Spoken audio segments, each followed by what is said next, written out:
7 2/3 innings, and he didn't walk anybody, and he absolutely baffled these Oriole hitters. And this is a good offensive lineup. But a couple of mistakes were made, and one, a pitch out that wasn't. Caleb Joseph called for a pitch out. Well, it wasn't thrown.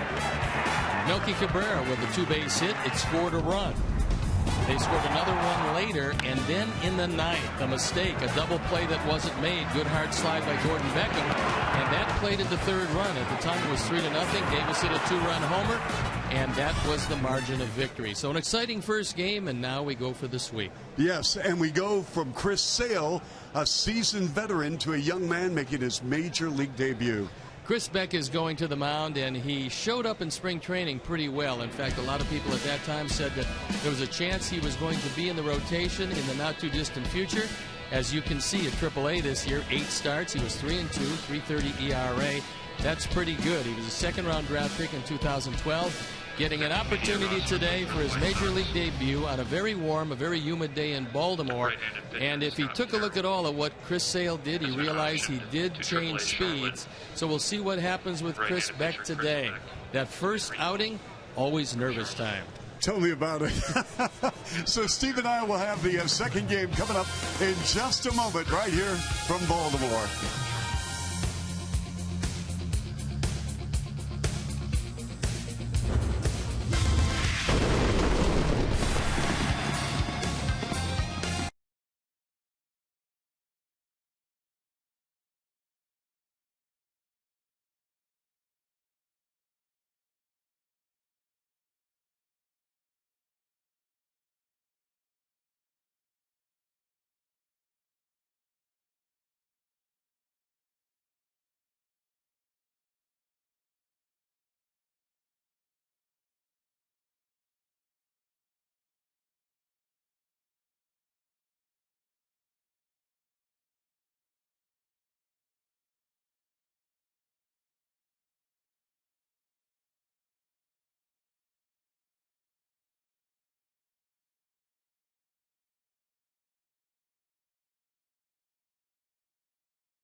Brought to you in part by your Chicago area and Northwest Indiana Lexus dealer, who invites you to test drive a Lexus today.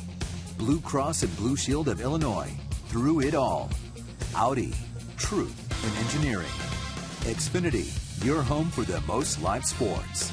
And by Toyota. See where Toyota takes you. Test drive one at your Toyota dealer. Toyota, let's go places. Welcome back to Camden Yards, a beautiful ballpark on a red-hot day, very humid here, and a well-played, fairly snappy first game. Highlighted by Chris Sale and his 12 strikeouts as he absolutely shut down a very good Oriole lineup. Hopefully more of the same in his second game from Chris Beck. So both of these teams find themselves in exactly the same spot. They both come in with a record of 21-24. The difference being the Orioles are 3 games back of New York. They're a game and a half in back of Tampa Bay, and they find themselves a game ahead of Toronto. The White Sox, on the other hand, find themselves a half game in back of Cleveland 6.5 games out of first place. So let's take a look how Robin's going to line up our Sox. Adam Eaton leading it off with Melky Cabrera in the 2 spot. Then it's Jose Abreu, the designated hitter. Adam LaRoche, who had a big first game, is playing first base. Gordon Beckham, likewise a big first game, is playing shortstop. Connor Gillespie back in the lineup at third. Giovanni Soto gets a nod behind the plate. J.B. Shuck, who had a great first game, is in right field. And Emilio Bonifacio, who saw some action as a pinch runner, is hitting ninth. The defense and how they'll line up behind Big Mike Wright. David Lowe in left field, Adam Jones in center, Travis Snyder is in right, with Manny Machado at third, J.J. Hardy at short, Ryan Flaherty at second, Chris Davis, who had a 2-run homer in the 9th inning, is playing first base, and Steve Clevenger is behind the plate. Our Lexus Pursuing Perfection starting pitcher is Mike Wright. In 2 starts, he's 1-0, giving up only 7 hits and 14 in the third with 10 strikeouts and 3 walks. Opponent's hitting just 145. He has yet to allow a home run. He's got a big fastball, and what he does, surprisingly for a fairly young pitcher, is he'll change speeds with it. He can get it up there 91, 92. He can also get it up there 97 if he needs it. The umpires for Game 2. Clint Fagan is behind the plate. Ron Culpa is at first. Vic Carapazza is at second. And Larry Vanover, the crew chief, is at third. Fairly nice crowd, especially when you consider that this was supposed to be an off day for both teams. In fact, the reason why we're playing a doubleheader today in the middle of this road trip is because it was the only common off day that the White Sox and the Orioles had. So it had to be played today. And for the second of 2, they've thrown the ball around the infield, which means we're ready to play baseball, and I'm ready to turn it over to my play-by-play partner, Chuck Swirsky. All right, Steve Stone, thank you. Always a pleasure, and good afternoon, ladies and gentlemen. You gotta love it. 2 for the price of 1, Steve. It is indeed that. Yes. And hopefully it'll be a snappy one because they predicted rain in the offing, just don't know how far the offing is. Adam Eaton steps in against Wright, takes a cold strike 1. Adam Eaton has now hit safely in 3 straight after going 1 for 3 with a walk and a run scored in the opener. And how about this, Steve? The White Sox are now 15-5 when Adam scores at least a run. We talked about him as being one of the critical table setters along with Melky at the top. If they get on, and they're getting on more frequently lately, the guys in the middle, Abreu, LaRoche, and Avi Garcia, when healthy, those guys are going to drive in a lot more runs. Speaking of healthy, how about the Sox offense over the past 3 games? Let's call it just enough in the first game. I think that they did a pretty decent job. They got a couple of breaks and took advantage of them. 9 hits. And 9 hits was good. They generated 3 runs. And I think Wright was most unhappy with the call. Clint Fagan thought that ball was out of the zone. As you can see on our Menards pitch tracks, it was right there. Here's the 3-1 pitch from Wright. Swung on to left field. Low at the wall. And it is gone. A home run, a leadoff homer for Adam Eaton, his 2nd of the season. Great way to start it off. That time the wind just took it into the corner. It's 333 down the left field line. Our Ford home run replay. He got a hold of a fastball and the ball just kept drifting. I think David Lowe thought he had a great shot at this. He runs out of room.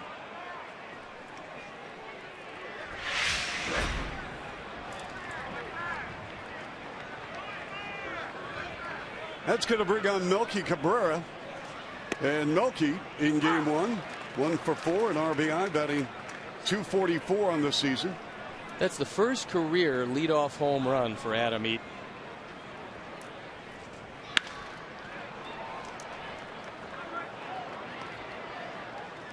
So for a young pitcher like Mike Wright and dealing with a home run given up to the leadoff man, does that affect your psyche?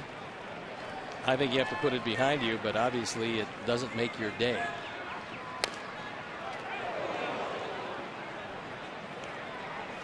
Oh, to the count to Cabrera. Especially when you'd only given up 7 hits and 14 in the third. So Got a young man on the mound with a big fastball. He got one away and realized if you get it up and away, you've got some problems, especially in this park. Cold strike 3.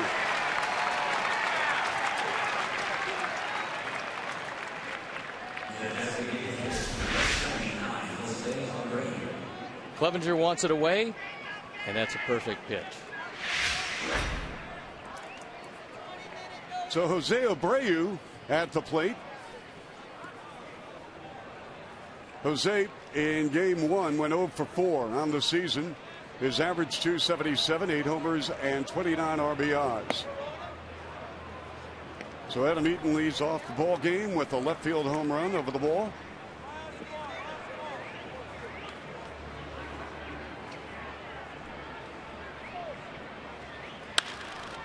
Swung on, that's a base hit to right. So Wright has surrendered 2 hits now in his first 3 batters. To bring on Adam LaRoche. You can always tell when Jose is about to break out in a big way, and that is he takes the outside pitch, takes it into right field. Many times when they play him up the middle, as they're doing here, he just threads the needle. And a promising way to start this game is the guys seem to be right on the fastball of Wright. Now being right on for Adam LaRoche. He has now reached basically, Steve, in 25 of his last 25 games. He went 3 for 4 with 2 doubles and an RBI in the opener. And one of the things that he will do, if it's not in the strike zone, he's going to let it go. He will walk. That'll keep your on base percentage up. He's in the top 10 in walks in the American League.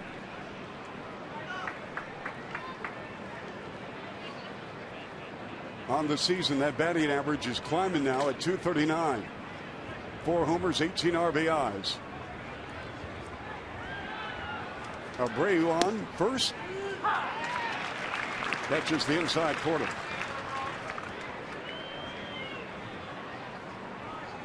After the ball game, Sox lead for Houston, a weekend series against the Astros, who lost 2 of 3 here in Baltimore.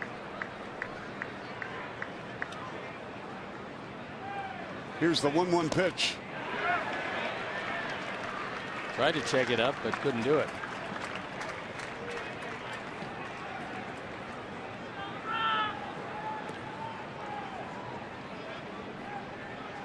(3-9-0) for the White Sox in game 1, 2-6-0 for Baltimore. But as Steve Stone mentioned, story in that ball game, Chris Sale.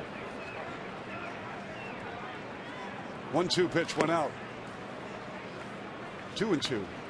He's got a pretty good hard slider. I'm not sure if he is able to locate it consistently because this is our first look at him, but it's got good late movement. And that time Adam was able to check his swing.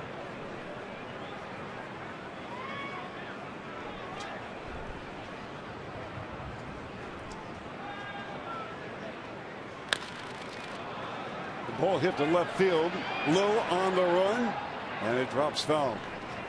Wright had a scoreless streak to start his career of 14 1/3 innings, which came to an abrupt end with that leadoff home run off the bat of Adam Eaton.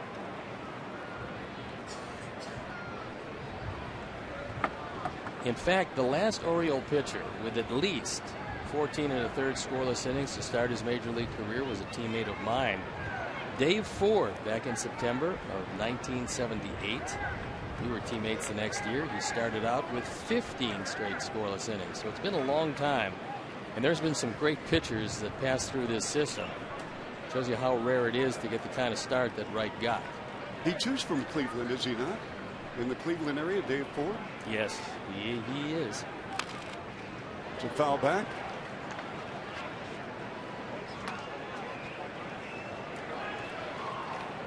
Two balls, 2 strikes, and an out.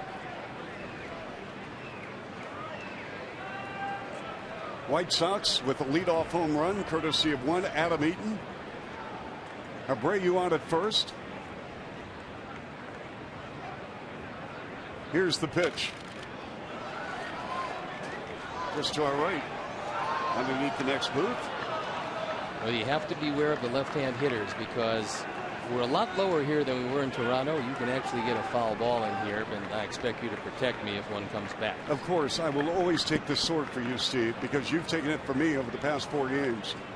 And I know you've got the hands of a sturgeon. Not a surgeon.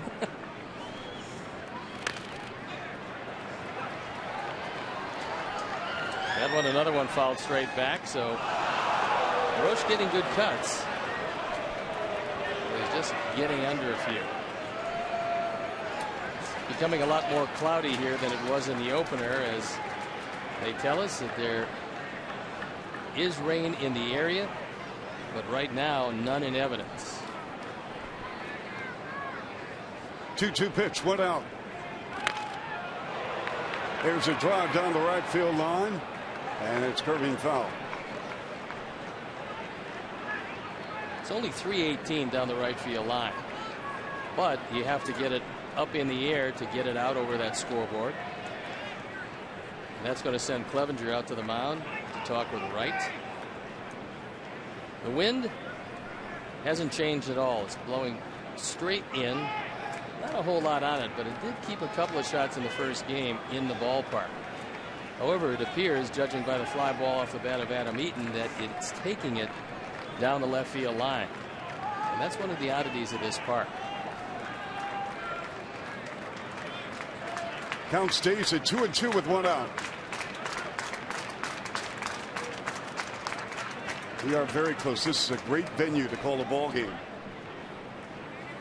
You can see everything, and you can judge everything, unlike a couple of other places that we broadcast around the leagues. One out. You started with about the toughest. Pittsburgh and Toronto.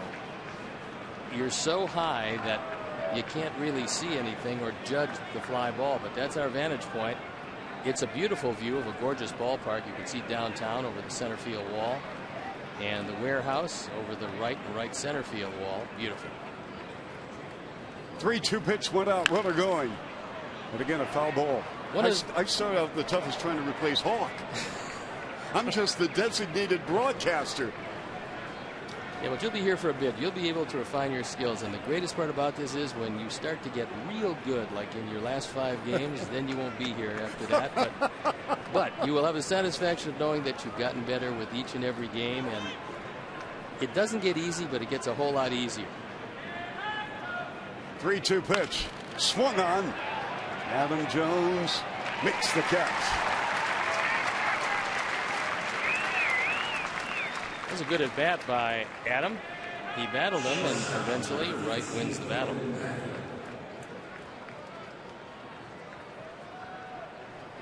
So that's going to bring on Gordon Beckham. Beckham in game 2 is playing shortstop.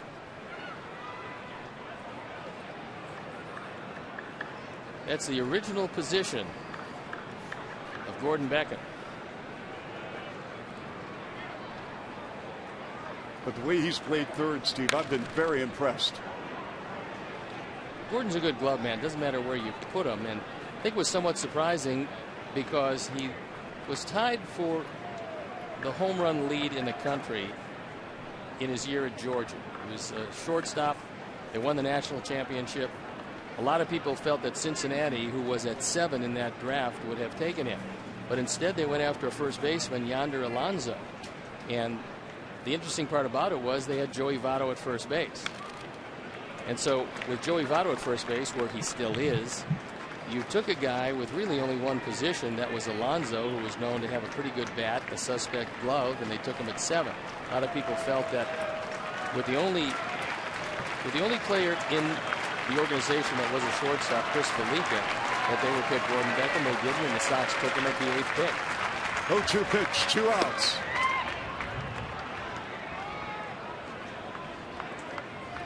Beckham had a couple of hits in the opener, and he's batting .265. 2 of the 9 hits for the White Sox. LaRoche had 3. Wright, another rookie.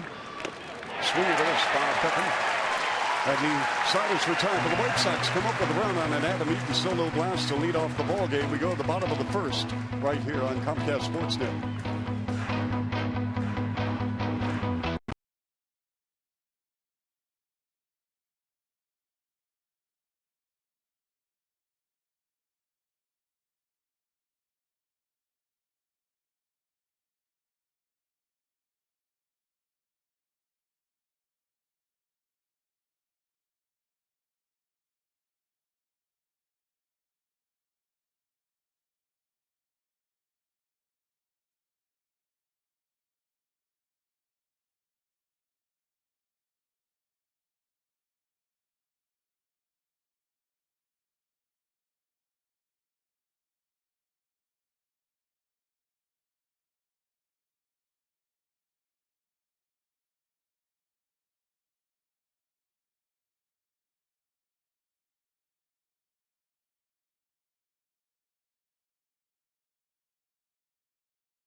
Paredes at the top with Jones, Davis, and Clevenger in the middle.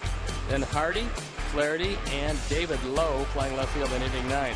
The defense, and now they'll line up behind Chris Beck. Cabrera, Eaton, and Chuck in the outfield with Gillespie, Beckham, Bonifacio, LaRoche in the infield. Giovanni Soto gets a nod behind the plate. And our Lexus pursuing perfection starting pitcher is Chris Beck. Beck threw the ball pretty well in AAA. His ERA was in the low 3s. You see 8 starts, a 3-2 record. That ERA, good. Just 11 walks and 46 in the third. He allowed 3 home runs, and left-handers didn't do well against him. In fact, they hit just 197. So he has a word with Adam LaRoche, who's probably talking to him about remembering to get over to first base on anything hit to the right side. And pitchers can't hear that enough. It should be automatic. It's not always. Manny Machado steps in, hits the first pitch to right field, racing near the line, and it's going to drop in to the corner. Machado turns the corner at second. Here's the throw at third, and he is safe. Machado leads off the first inning for Baltimore with a sliding triple. He sliced that one down the line. His last triple was back in the middle of July in 2013. And the first pitch in the career of Chris Beck, a high fastball, and Machado taking advantage of it.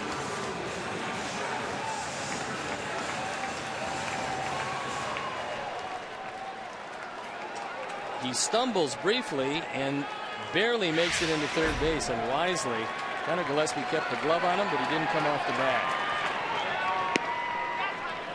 This is Travis Snyder playing right field here in game 2. He struck out to end the ball game in game 1. Snyder, a former Blue Jay and Pirate, at the plate facing rookie and a major league debut in Chris Beck. Here's the pitch. Back to the mound. Beck nicely checks the runner at third and throws over to first. That ball hit awfully hard, and Chris made a nice snag of that one. He takes a look at third base, which is wise, and then allows Snyder to trot down the line. So with the infield back, conceding the run to stay out of the big inning, that's the best case scenario. One hit right back to you. Now he's got to face a pretty good switch hitter in Johnny Paredes. So Paredes at the plate takes high.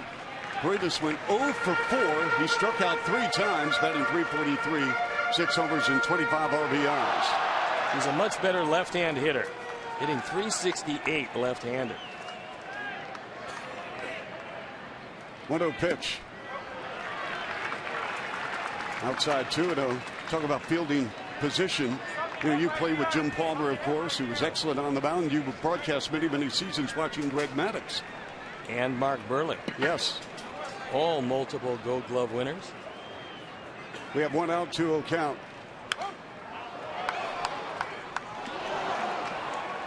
Jimmy Paredes having a magnificent first quarter of the season for the Baltimore Orioles. He's putting the ball in play and doing much more than that. Well, he just ran into a red-hot Chris Sale, who struck him out twice. Then Zach Duke got him on a slider low and in. It lead off the 9th inning. Came up with the Orioles last August. He's also seen time in the big leagues with Kansas City and Houston. When he was with Houston, they were extolling the virtues of his offensive game, and they kept on trying to find a spot to put him defensively, but it never really worked out very well. So he's one of those guys that pretty much had DH written all over him, and in that role, he's very good. Machado led off the half inning for Baltimore with a sliding triple after draining a pitch into the right field corner. And then Snyder with a comebacker to Beck. So the Orioles with a runner on third, 1 out, 2-2 count. Here's a changeup, and let's see if he keeps it down. Here's the pitch. Nice block by Giovanni Soto. And Steve, I know he's making his major league debut, but from what you've been able to gather, what is his out pitch, Beck? I'm not sure he has one specific pitch that's his go-to pitch. I think he's got to change speeds. He's not overpowering, and he has to make sure that he hits both sides of the plate.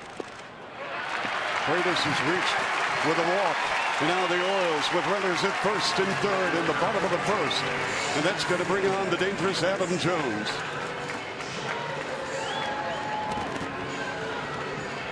Now Adam Jones, despite his speed, has grounded into 8 double plays this year.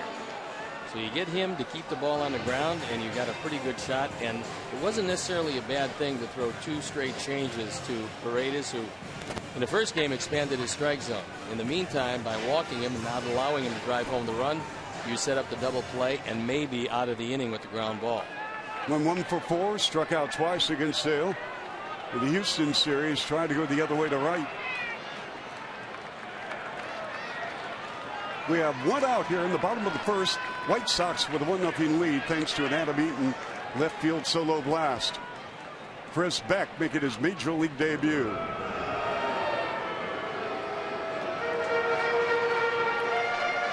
Got to believe that a lot of emotions are running through Chris Beck right now. Well, having been there, you get very nervous, especially before the fact. Not so much when you go to the mound. Here's the pitch inside. Speaking of you were there, how about April 8th, 1971, Steve Stone's major league debut, Giants and Padres. Yeah, I was trying to forget that one because I gave up a single on a 3-2 slider to lead it off. You still remember that? Yeah, it was to Dave Campbell, who became a great broadcaster, and then a guy named Larry Stahl, who couldn't hit the ball out of his shadow, hit a 2-run homer. That was on a 2-0 changeup. And it's 2-0 to Adam Jones. In that lineup, by the way, folks, that night with the Padres and Giants, April 8th, 71, when Steve made his major league debut. Bobby Bonds was in right field. Willie Mays was in center field. Willie McCovey was at first base. That was a pretty good team. On. We wound up winning our division actually that year with very little help from me. Then you lost to the Pirates, right? Yeah, we did. 2-0 count. Beck against Jones, swung on, fouled away. Let's see, in that lineup for San Diego, Soupy Campbell, Larry Stahl, Cito Gaston. Just saw Cito's name on the board in Toronto. Ivan Morrell, Ollie Brown. Yep. Nate Colbert. Steve Arlen. I can remember a few of them. Was the pitcher. You're right, Nate Colbert. He could hit the ball. Good boy. 1-0 White Sox here, bottom of the first. 2-1 count, 1 out. Beck delivers. Swung on. Slow roller. Gillespie fields it. Bigger hands towards the first. Got him. But the run scores, and we have a Tom Morgan. Pretty good pitch on Adam Jones. He kept the ball in on his hands, so he couldn't do much with it. He drives in his 26th run of the year.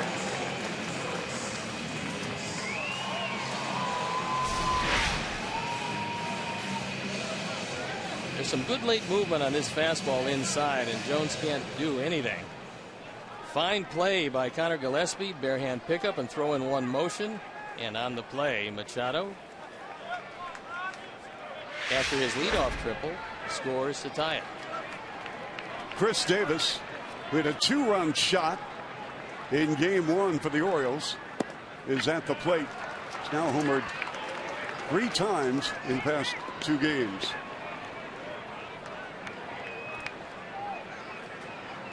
Eleven overs, 28 RBIs, batting .217.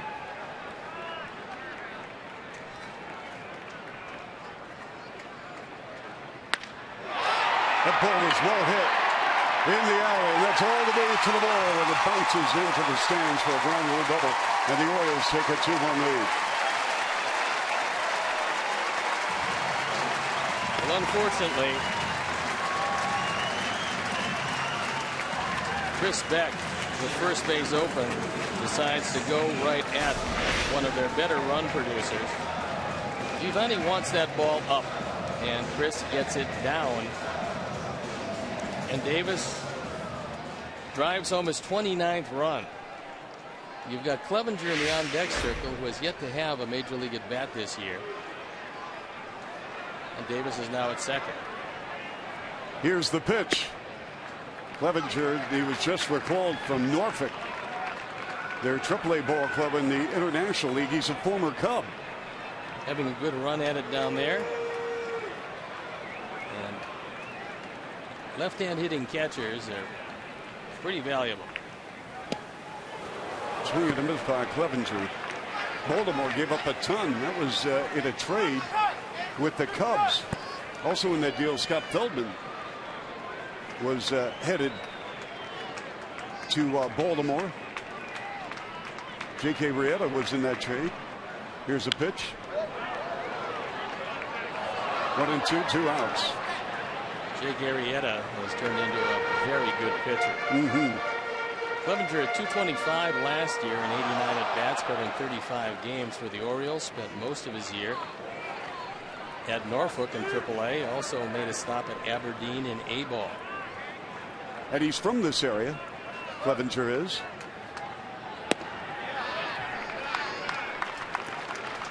So Chris Davis, who had a ground rule double, his 9th double of the season, he's at second base. 2 balls, 2 strikes, 2 outs. Baltimore with 2 here in the bottom of the first, and they've taken a 2-1 lead against young Chris Beck, making his major league debut. Slap foul by Clevenger here in game 2.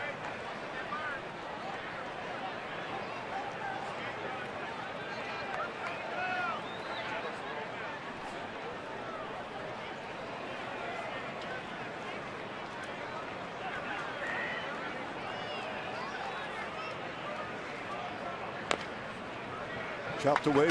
I spoke to Don Coopin, pitching coach, prior to the ball game regarding Chris Beck, who's making his major league debut, and I said, any advice? He said, you know what, I'm leaving him alone other than just talking about the basics. He said, I had one piece of advice: meet the glove. And I said, what do you mean? He goes, you know what, when Soto puts the ball in the mitt, just have the ball meet the mitt. Simple as that. Simple but not easy to do. No. You're right. Especially with the emotion that comes with the first start. 3 balls, 2 strikes, 2 out. Davis at second for the Orioles. Pulled, strike 3. So Chris Beck and the White Sox, we go to inning number 2 here in Baltimore. 2-1 Orioles.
And you've got some news for us about Avisail Garcia. Yeah, just a quick update on Avi. Robin Ventura said today he's most likely going to stay away from him here in Game 2, not even for a pinch hit situation, but they're really encouraged by the progress he's made. Obviously, we haven't seen him since the second inning Monday night, but they think they can avoid the disabled list.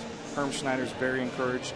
Avi's encouraged by what he's been able to do. They're going to try him out tomorrow in Houston and make a decision from there. There's also another concern, and that is not necessarily the overuse, but Robertson has thrown 3 innings the last couple of days. Is he available for this second game? Yeah, Robin made the joke yesterday that he was going to put him in the spa today and have him give him a spa day during game 1, but he hopes that it's potentially there for game 2. He said, we'll see. He was completely out for game 1. Obviously, we saw that. Well, Dan, thank you. It's good stuff because we certainly wanted to know a lot about Avi, and it's encouraging that he's okay and getting better, certainly. And we would like to be in a position where Robertson is a factor. That means we've got the lead late. So we move to the top of the second here in game 2 in Baltimore. Connor Gillespie playing third base here in game 2, stepping in against Mike Wright, who, by the way, is 6'6". His Sale is what, Steve, 6'6"? 6'6" so also. I got to get on the red phone to John Paxson and Garth Foreman of the Chicago Bulls. Say, you know, we got a couple of 6'6" players. They can play small forward. There's a ground ball by Gillespie. Nicely down and played by Flaherty over to Davis. Aaron Flaherty, another member of the Cub organization, just back off the disabled list, made a nice play to his left. Flaherty's been bothered by a groin injury and want to make sure that he's going to be all right for the long haul. Brings on Soto with 1 out here in the second.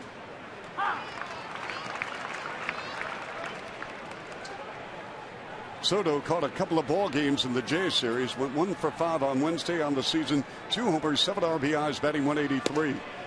Right with an inside pitch.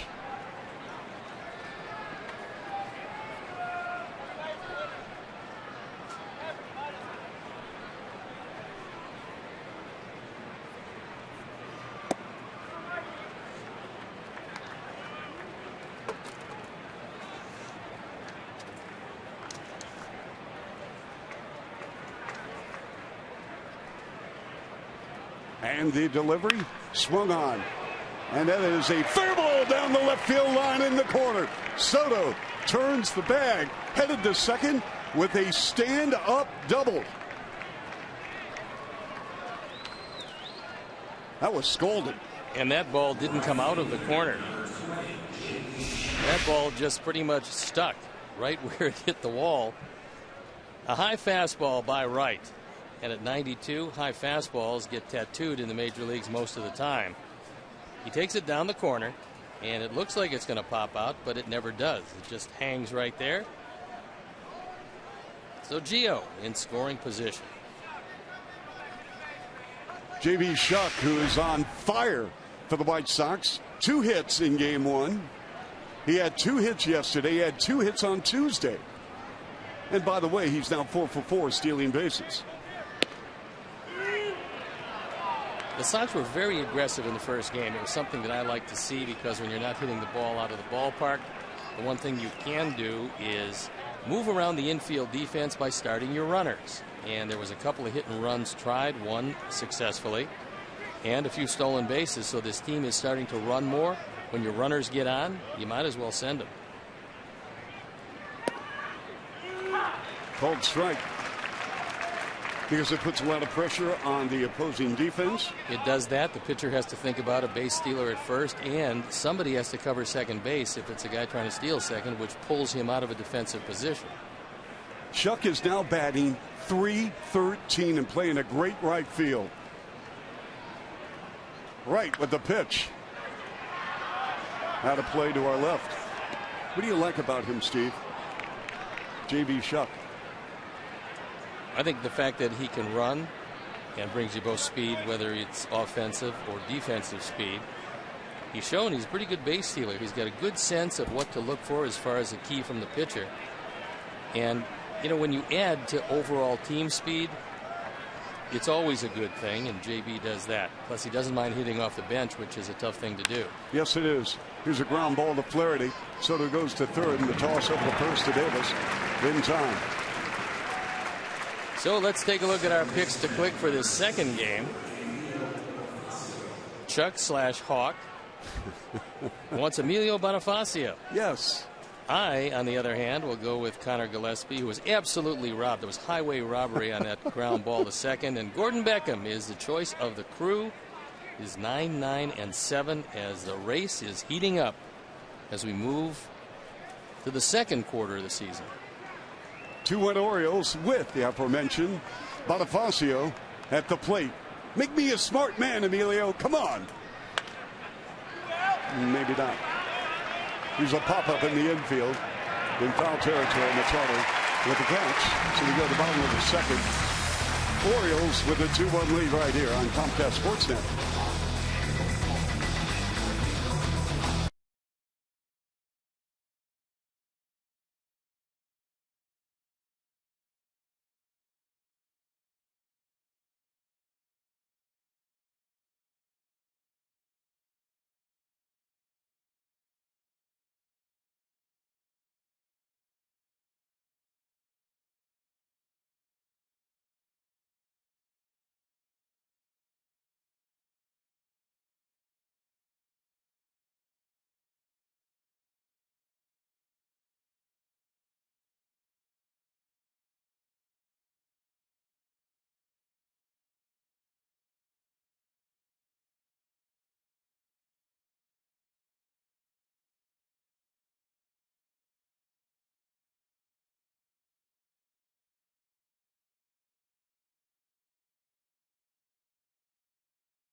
Steve Stone, a former Cy Young Award winner for the Orioles back in 1981. 25 ball games Stone did. Retired all 9 batters in the All-Star game. Who can remember back that far, though? Can you just name just a sprinkle, a handful of batters you faced during that span? Well, I don't know. You know, it's your mind clouds as you get older, but I would say probably Davey Lopes, Steve Garvey, Bill Russell, Kenny Reitz, Dave Kingman. You can name all 9. J.J. Hardy at the plate. Reggie Smith, Dave Parker, Honus Wagner, Johnny Bench, and that's 9. And that's 9. And Bob Welch, actually. Chris Beck making his major league debut. A little soft pop-up near the edge of the outfield, caught by Bonifacio. Enjoy the benefits of being a White Sox season ticket holder by purchasing a prorated 58-game full or a 19 or 20-game split season ticket plan. Great locations are still available, and packages begin during the week of June 5th. To purchase, visit whitesox.com or call 312-674-1000.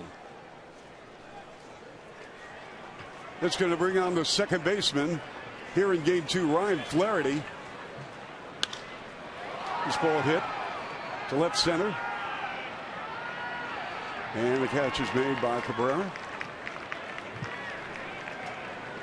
Pretty important for Chris Beck to come back and have a good bounce-back inning. Get a 1-2-3 inning, get back in the dugout, turn it over to your offense, forget about what happened in the first, because that's the essence of pitching and a lot of other activities. You can't do anything about what just happened. That's history at this point. What you have to do is look ahead, take it pitch by pitch, and try to retire these guys and make sure that your offense has a chance to stay in the game. Here's Beck to David Lowe. So many emotions running through his heart. I mean, this is a moment every kid, when he first puts on, the glove, grabs a bat, whatever the case may be at any level, you want to reach the big leagues. And he's going to remember his whole life that Manny Machado was the first man he ever faced. He's going to remember that he tripled down the right field line. He'll remember the Davis double after the ground ball by Jones, and he gave up 2 in the first inning. It's not going to fade. He will remember that forever, but he will have something that very few people will ever have, and that is the experience of starting a major league game. That one lifted softly into left field, so David Lowe is aboard with a base hit. He's going to remember you were in the booth. He won't remember that. He's not going to remember you and I. No, not me. In this particular sequence. No, I remember Steve Stone. Yeah, late May, 2015. Humid. Yeah. A humid day in Baltimore. This is going to bring on Manny Machado, who led off the ball game with a triple. And a run in the first. He's 1 for 1. We got in so late the night before, I didn't have a chance to enjoy the crab cakes that are indigenous to this area. Machado was ejected following the 8th inning on a strikeout. He's the 3rd Orioles player to be ejected this season. You were never ejected. I was never ejected. I was dejected a lot. Never ejected.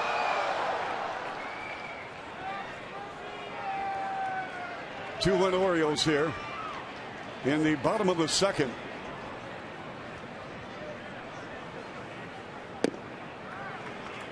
Orioles in their starting rotation really missing Bud Norris. First he got hurt, then he got sick. He's lost 14 pounds with bronchitis, so he's not back to ready yet. And one of the reasons why they miss him, outside the fact he's a good pitcher, is in his 14 starts against the AL East. The Orioles were 13-1 last year, and they need Bud Norris to compete in the East. Runner going. Here's the throw from Soto. And the Orioles now at second base.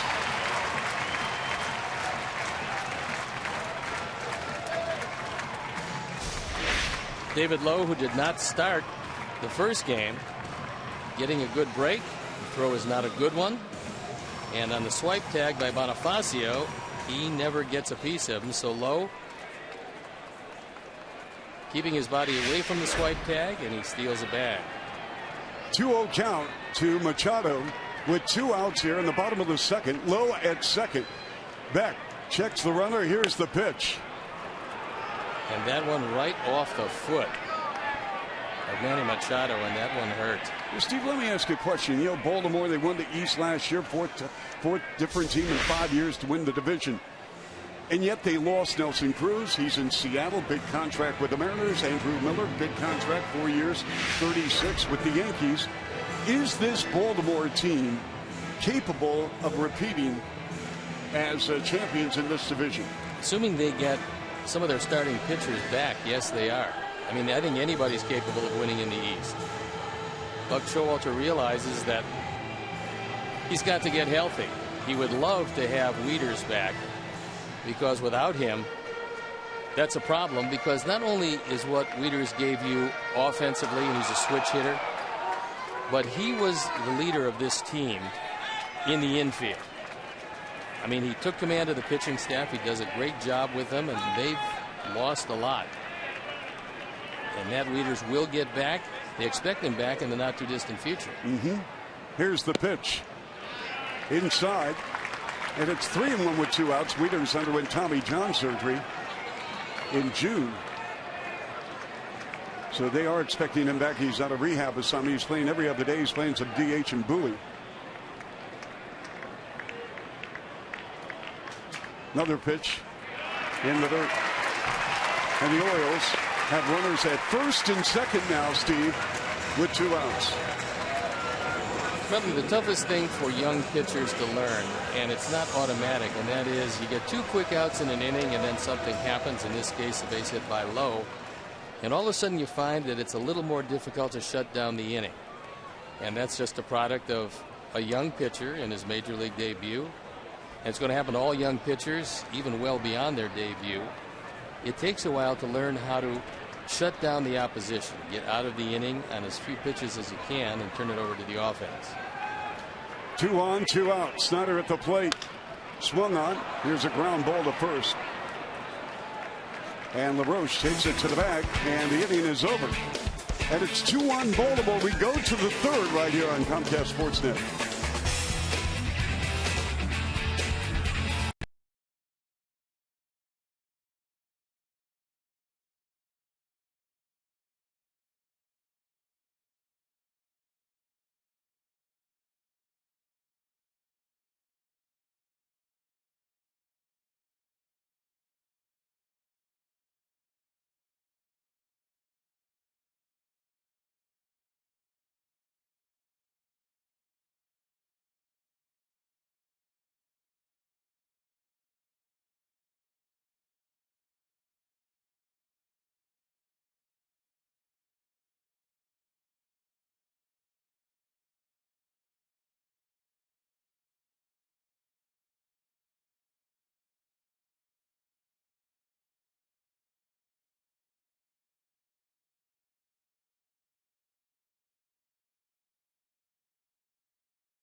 As Comcast Sportsnet hosts a special viewing party at Timeout Sports Pub and Grill in Countryside. Watch Chicago battle Houston and enjoy Miller Lite and win prizes. Great beer equals great responsibility.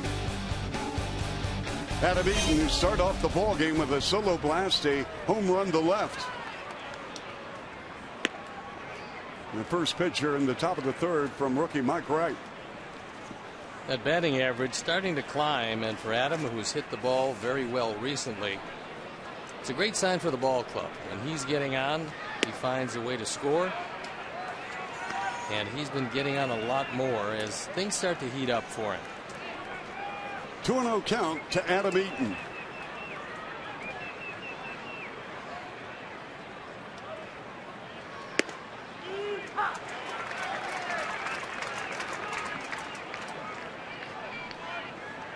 White Sox paired up a half game after a win in Game 1.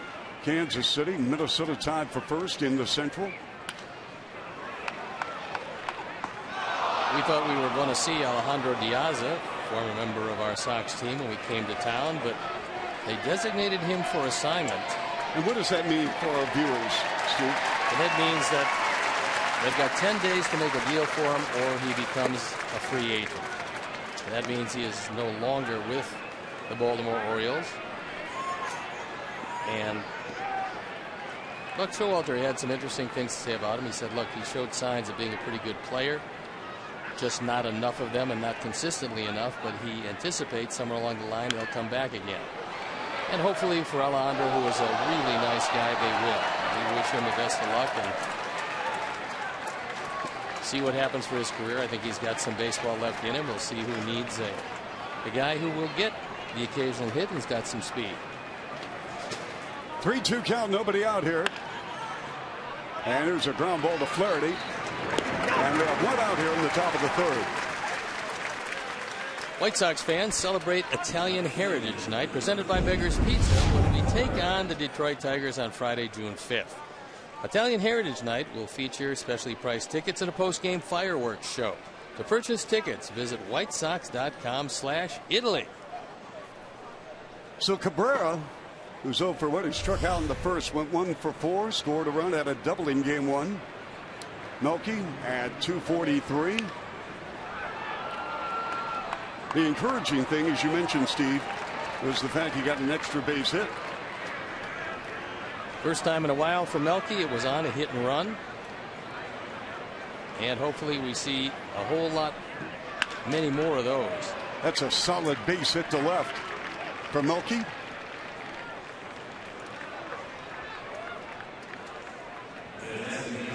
That's going to bring on the designated hitter, Jose Abreu.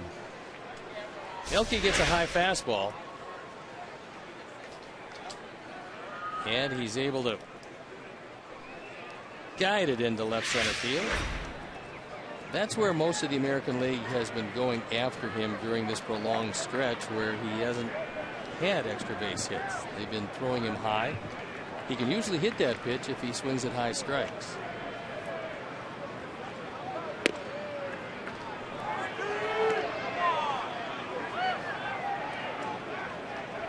Now interesting, Jose hit a ball away into right field the first time up.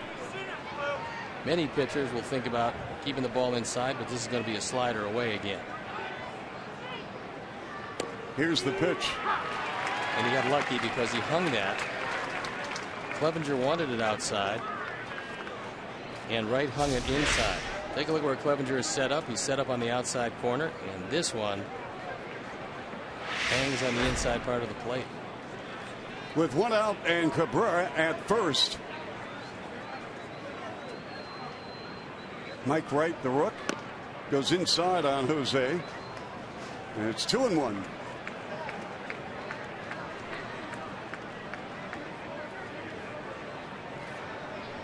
Nationals took a tremendous blow to their aspirations as Jason Worth had his left wrist x-rayed. He's got a couple of fractures in that left wrist. Wow. That's a huge loss. Cabrera swings at a foul tip. Well, down the road, just about 40 miles on the Beltway, For the Nationals, Bryce Harper, 18th home run last night. He is really something. What a player. And he's showing this year what everybody thought when he was picked as the first player picked in the country by the Nationals a few years back. 2-2 pitch with an out. You know, he has a certain edge to his game. It's been, well chronicled, obviously. But Steve, when you watch as not only as a former Cy Young Award winner and a guy who covers the sport day to day, what do you see in Bryce Harper to a guy like Mike Trout? Well, obviously you'd like to have either of them. Harper has a much better arm than Trout. Trout has been much more consistent than Harper. Trout has stayed healthy. Harper's had the occasional problem. Harper is younger than Trout by a year. There's a well-hit ball to center field. Adam Jones backing up at center field, makes the catch. I would say it couldn't go wrong with either of them at this point in their development. Trout probably overall a better player. However, I think we've seen where Trout can go, which is awfully high, second in MVP voting 2 years in a row, just an outstanding player and can do just about everything. But I think we've seen how good he's going to be. We don't know how good Harper is going to be yet because, again, he's a year younger and also has been set back at times by injuries. I still think the sky's the limit as far as Harper's concerned. And again, you'd be hard pressed if you had to make a pick of one of them which one you would take, although people think the lefty's the one to take only because he is a lefty and because there's many more right-handed pitchers than left-hand pitchers. We have a ball, no strikes on LaRoche with Cabrera at first with 2 outs. Here in the top of the third in Baltimore, the Orioles with a 2-1 lead. Well hit. And this ball is gone. A home run for the red-hot Adam LaRoche. That's his 5th home run of the year. He's now driven in 20.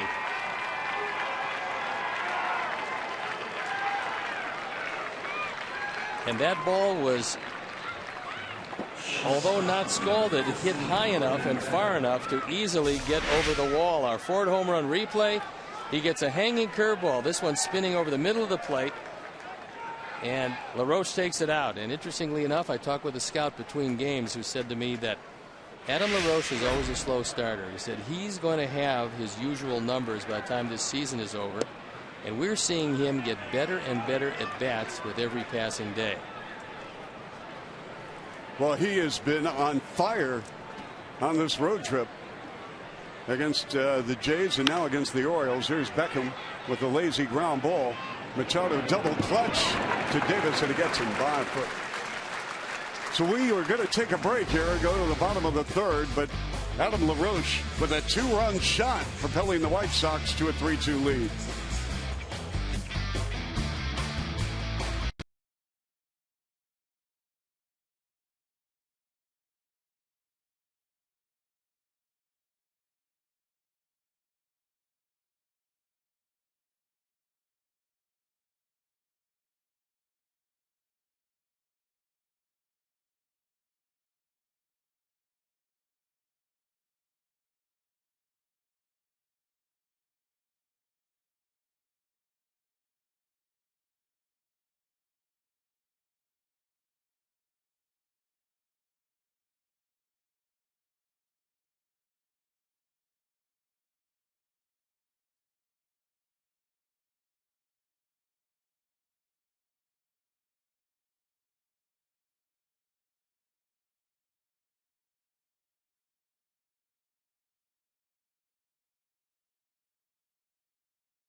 And Sunday, don't miss an all-new episode of Beer Money, where fans answer sports trivia questions for cash. It all starts at 9 right here on Comcast Sportsnet. Moving right along here in Baltimore, as the White Sox have taken a 3-2 lead. Alan LaRoche with his 5th homer and a deep fly ball to right. Scoring Cabrera. 3-5-0 for the White Sox. 2-3-0 for Baltimore. Jimmy Paredes, the high fly ball to short center field. And we have one out here in the 3rd. One pitch, one out. That's what you're looking for. That was a breaking ball that hung in the middle of the plate. And fortunately, Paredes got a little too anxious. Popped it straight up. This is a big inning for Chris Beck because his team has just battled back to get him the lead again. And now you're going through the middle of the order. You already got by Paredes. You're facing Jones, and you're facing the man who hit the ball awfully hard the first time, and that's Chris Davis. So big inning for Chris Beck. If he can shut him down, gives him a lot of confidence and turns it over to his offense again. Here's Jones, takes it inside, strike one. Again, a 5-for-1 deal, bringing Adam Jones from Seattle with Chris Tillman. Eric Bedard went in that trade to the Mariners, and before he got hurt, he was a pretty good pitcher. That was actually probably the greatest trade that Andy McPhail ever made, because he extorted a great deal from Seattle. He got George Sherrill in that trade, and Sherrill at the time was a very good setup man, later became a part-time closer, and they were able to move him off and get something for him. And the residuals, Tillman is still in a starting rotation, and Adam Jones is one of the best center fielders in the game. That turned out to be a very one-sided, great trade for Baltimore. 0-2 pitch. Yeah, Adam Jones has become one of the faces of Major League Baseball, being profiled and featured in a lot of promotions for this sport. He's really a terrific guy. Had a talk with him before the game. He just reached out, went to right. What were we talking about earlier, Steve? He said, look, he said he wasn't 100%, but he played 159 games last year. And this is a guy that wants to play each and every day. So as he goes down and gets a pitch right off the dirt, well out of the strike zone. But Adam is one of those guys that swings at everything anyway. And remarkably, his batting average stays over 300, despite the fact he's got a nose-to-toe strike zone. Chris Davis now approaches the plate against the young right-hander Chris Beck, making his Major League debut.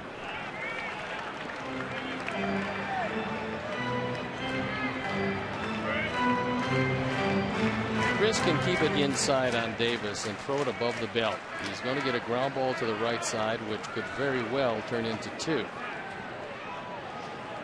Gordon Beckham is going to have to take the ball at second base, as he's on the first base side of second in the shift.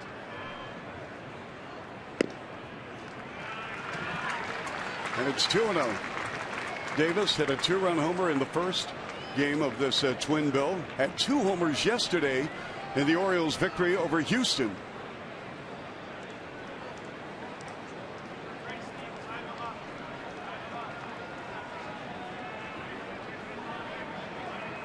Davis in 2013 hit 53 home runs for the Orioles. Last year hit 26.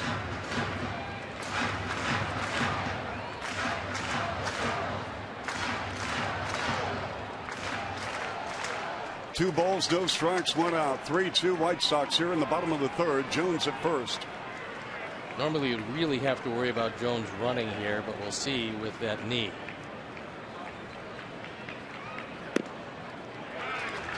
Three 3-0. Chris Davis always has the 3-0 green light, so they have to make a good pitch on it.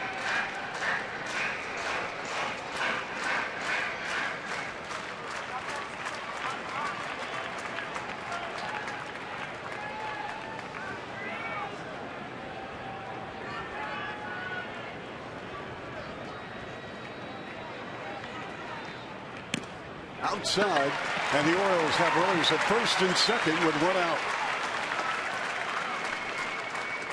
And here comes Don Cooper. He wants to make sure that before his youngster digs himself into too much of a jam, he wants to give him a breath, take his time, make sure he's thinking well, and give him the scouting report on Clevenger to see if he and Gio Soto can impart a little wisdom to a man making his first major league start.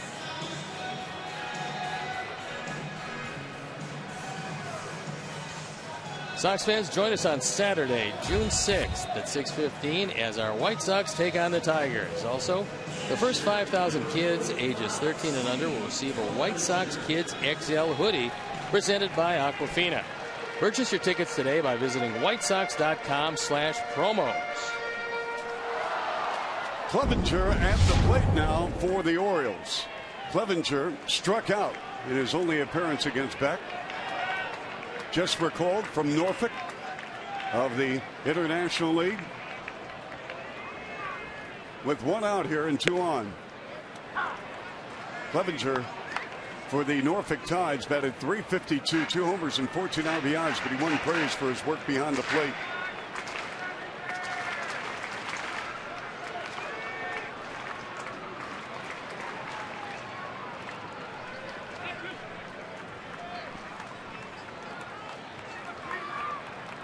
Beck with the check of the runners, and here is the 0-1 pitch. Low.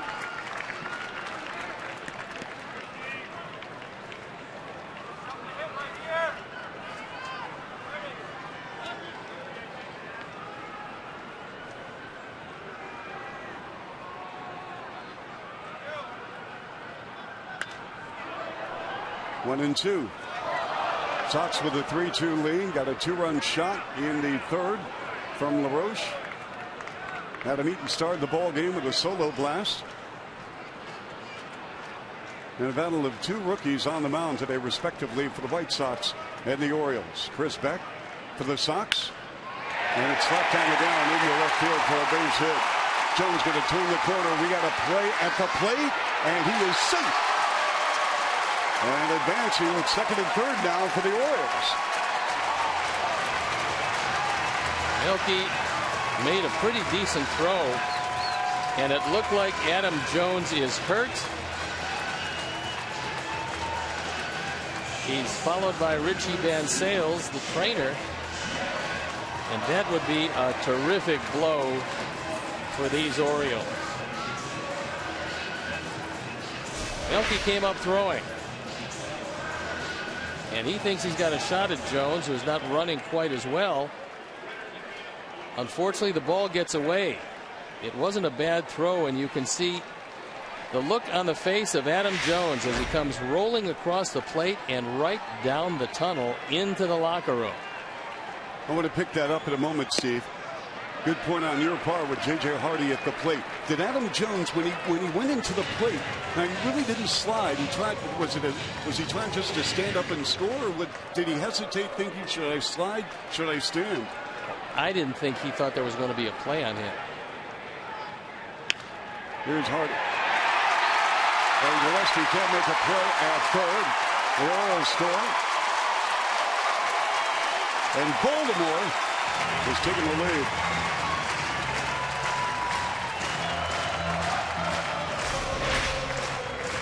This one down the line, and Connor Gillespie can't corral it.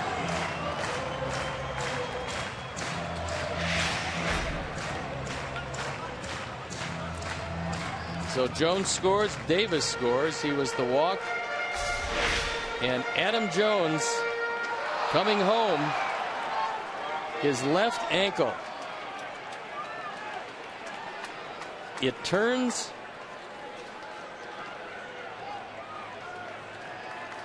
And that doesn't look good.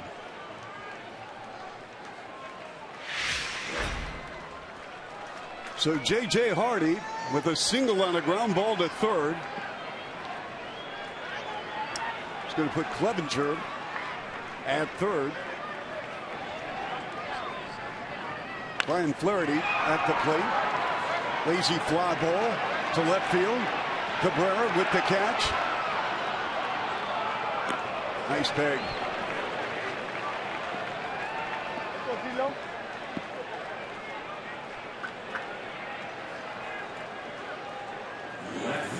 For J.J. Hardy, that was only the 5th run he's driven in this year.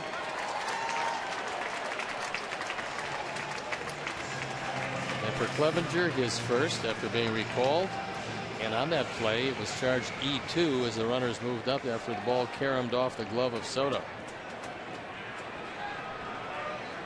So the Orioles with 2 here in the bottom of the 3rd.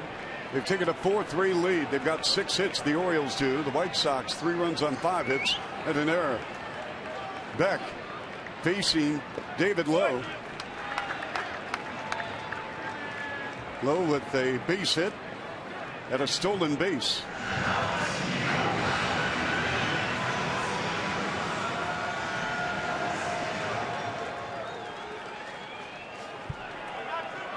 As you see, Beck is going to be his 54th pitch here in the 3rd.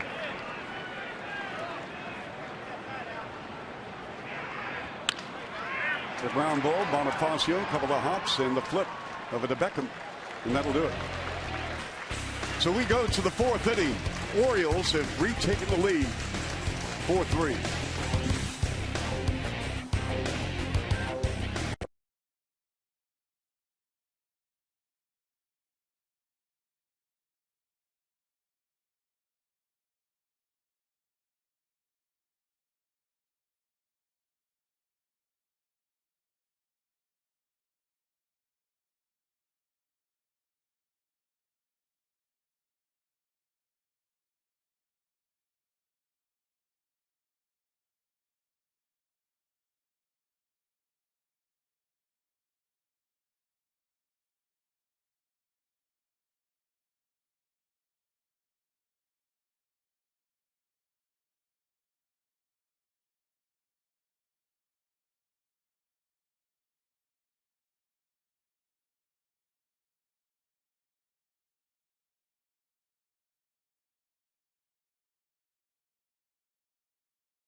Jones is running out to center field. We told you about his resiliency. It looked awful at the plate, but here he is. Whatever they did, they got him back out there, and Jones wants to play each and every inning, and that he's doing. So we'd like to welcome all of our viewers watching on Rockwell Cooperative Telephone in Rockwell, Iowa. Well, you sung Adam Jones' praises in Game 1, and why not? What a spectacular player. Was there ever a doubt that he wanted to stay in the ball game? He wanted to stay in. I'm not sure that his leg would have allowed him to, but quite obviously, there he is. And for the Orioles, they lose him for any length of time. That's probably the worst guy on the field for them to lose for any period of time. So here we are, folks, in the top of the 4th in Game 2. And the White Sox sending up Gillespie, Soto, and Schuck. Connor hit the ball hard the first time. He got robbed by Ryan Flaherty on a nice play to his left. We saw Everett Cabrera play in the opening game, and he made a couple of fine plays to his left at second. The ground ball to short. J.J. Hardy at first. Retiring Connor Gillespie. On May 28th, today of 1998, Buck Showalter was managing the Arizona Diamondbacks. He had an 8-6 lead, 2 outs in the bottom of the 9th inning. Giants had the bases loaded, and Barry Bonds was at the plate. So Buck, never one to be a slave to convention, decided to walk him intentionally, making it an 8-7 game, and he wound up coming away with a win.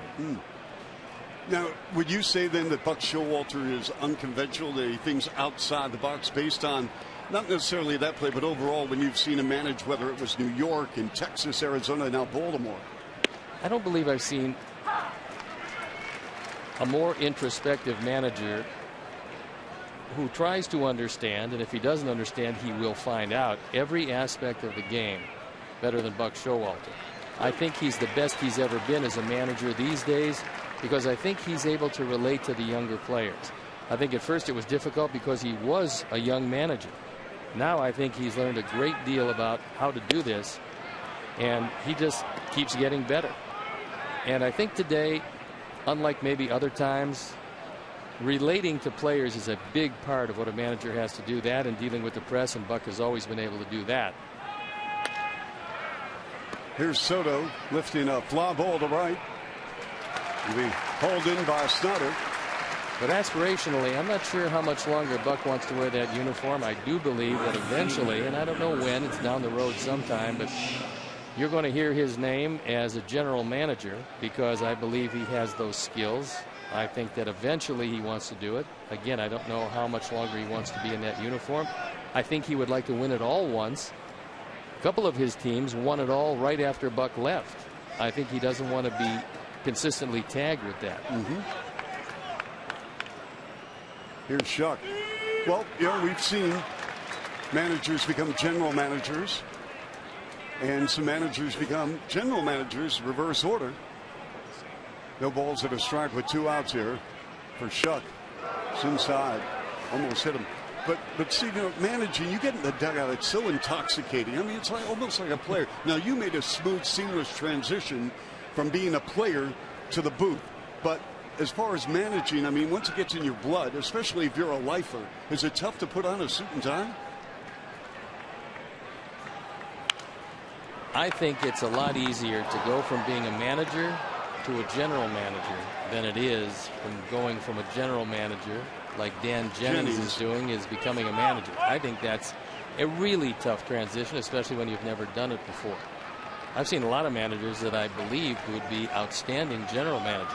I've seen guys do the same job at the same time. Adam Jones moves about 4 feet over to his right, makes the catch. I want to pick that up in a moment if you don't mind, Stephen. Sure. All right. We'll return in a moment right here on Comcast Sportsnet.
Light. Chuck Swirsky along with Steve Stone. Always a pleasure. We appreciate you catching White Sox baseball on Comcast Sportsnet. So, Steve, we saw, as we've been discussing, guys going from the dugout to upstairs to the dugout. You know, Bobby Cox was pretty good. Bobby Cox did both jobs, and then what they decided in Atlanta was he was such a good manager, they wanted to take the pressure off him, and They brought in a guy, he hadn't done much at the time, except maybe win with Kansas City. His name was John Sherholtz. That combination worked very well. Sherholtz became the GM, and Bobby Cox would concentrate on the dugout. There's been some great player managers over the years. Lou Boudreau won it all in 1948 with the Cleveland Indians and was a Hall of Fame shortstop. Bill Veeck made him a player manager, and he was a good one. Frank Robinson was a player manager. 1975, the first African-American manager. Pete Rose was a player manager. There haven't been a lot, but there's been a few. The most successful is Lou Boudreau. Yes. Machado 1-for-1, tripled, scored a run in the first, walked in the second. Manny ejected in game 1.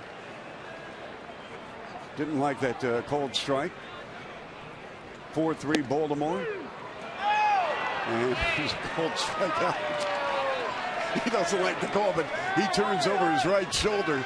He's not going to be as temperamental as he was in game 1. Now that's Clint Fagan making the call, and that pitch might have been a touch wide, but this time Manny figures he's got a lot longer to go than getting the heave-ho in the 8th. You'll see in the NBA they no longer allow player coaches, but there were a few in the NBA. Bob Cousy was a player coach with the old Cincinnati Royals. Well hit ball into center field, and that is off the wall. Here is Snyder. He's going to hold up at second base. So the Orioles with Travis Snyder with a man on second now with 1 out for Baltimore. This ball is absolutely crushed. It's a fastball away. It's on the outer third, and Travis Snyder hits the daylights out of it. This one just accelerated up and over the head of Adam Eaton, and he goes into second base. But it is tough as far as player coaches and whatnot. Cousy, Lenny Wilkins did it, along with Dave DeBusschere, a former, by the way, pitcher in the Sox organization. The late Dave DeBusschere. So it's 4-3. Orioles over the White Sox here. Baltimore threatening. Paredes at the plate. Takes a cold strike. Chris Beck wearing jersey number 54. Pretty good pitcher for the White Sox, wore 54 once early in his career. I remember Goose Gossage. Bingo. I think Goose rode with that 54 for quite some time. He came up with Terry Forster. I was there in '73 with both of them, and I never remember bookend relievers coming up with as great a stuff as Terry Forster and Rich Gossage. And the oddity of that is that Terry Forster's stuff was better than Rich Gossage. He just got hurt, had a back problem, and Goose went on to make the Hall of Fame. Let's see, Gossage then went from the White Sox, correct me if I'm wrong, Stephen, to Pittsburgh. Is that correct? And Forster went to the Dodgers? Yes. Or Pittsburgh and then the Dodgers?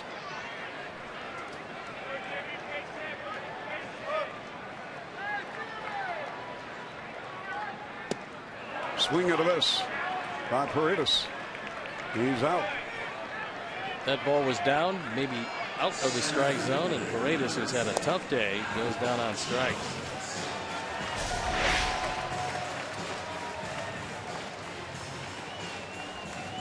Good fastball. And I think, as John Waldron says, that both Forster and Gossage went to Pittsburgh for Richie Zisk, who was a member of the Southside Hitmen.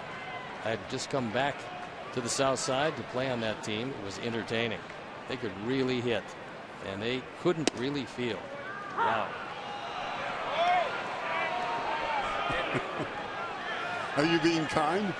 Oh, no. They acknowledged all the way around that the team just couldn't feel. They just would pummel folks. There was a lot of runs scored on the South Side that year. So Chris Beck, he has struck out Machado, and Jones chops it. Paredes.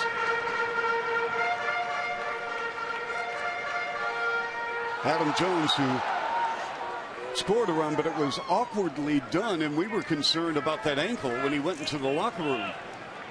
I thought at first it was the knee. Then it looked like it was the ankle. And as it turned out, He might have nicked it, but he's back in there. Here's the 0-2 pitch with 2 outs, 4-3 Orioles. Snyder at second. And again, Jones goes the opposite way, and that ball is going to be caught by Shuck, and that's going to end the inning. We go to the 5th inning. Orioles with a 4-3 advantage on Comcast Sportsnet.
And it's what he did in defeating the Cubs 3-0. He went 7 innings, gave up 5 hits, no runs. But look at the strikeouts. 13 of them with just 1 walk.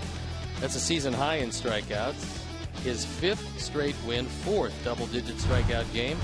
His ERA is 1.51, and he's now 6-3. So they paid a whole lot of money for Max Scherzer, but they got themselves a #1 starter on a team that has a lot of 1 and 1A starters to begin with. Bonifacio rips it foul to right. He went 0 for 1 and a foul out here in game 2. Game 1, by the way, if you just joined us right here on Comcast Sportsnet, to my right, the great Steve Stone. I am not Ken Harrelson. This is the Swerst. But in game 1, Chris Sale was magnificent. 12 strikeouts. It's a season high. And a 3-2 Sox win. Chris Sale was absolutely brilliant that first game, going 7 2/3 innings, giving up no runs at all, didn't walk anybody, and used 120 pitches, and eventually was rewarded with his 4th win of the year. He's 4-2. A little bit low from Mike Wright. What's your assessment of what you've seen out of both pitchers here in game 2, Steve? I think at this point, you get a couple of guys who have not been settled yet and won't be because they're 2 young pitchers. Little pop-up. That one easily played by J.J. Hardy. It appears Wright has a bit of a better arm. As far as Beck is concerned, I just think he's feeling the jitters of the first major league start. Don't forget that for Wright, this is his 3rd major league start. By the time and when Chris Beck gets that 3rd start, things might be a little different for him. The advantage going to be moving along, Chuck, is that the visibility at this time of night isn't all that great. It's going to get worse before it gets better, and that's much to the advantage of the pitcher. Eaton drags a bunker right into the middle, Davis. What Adam was trying to do was bunt that ball right at Ryan Flaherty. Instead, he bunted it too hard, and it went right to Davis, making it a very easy play. It's a good idea But unfortunately, he doesn't make Davis move far enough to his right. If it was indeed going to go to Davis, then all you have to do is beat right to the bag. Didn't work out that way. So Cabrera stepping in against Wright. We have 2 outs here, 1-0 count.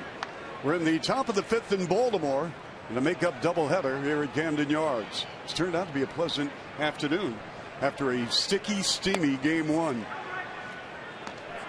Well, as you can see, the shadows are starting to form around the infield.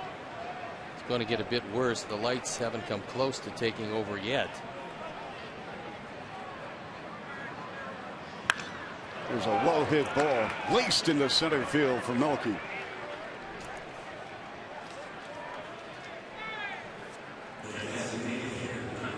So with 2 outs, it's going to bring out Jose Abreu.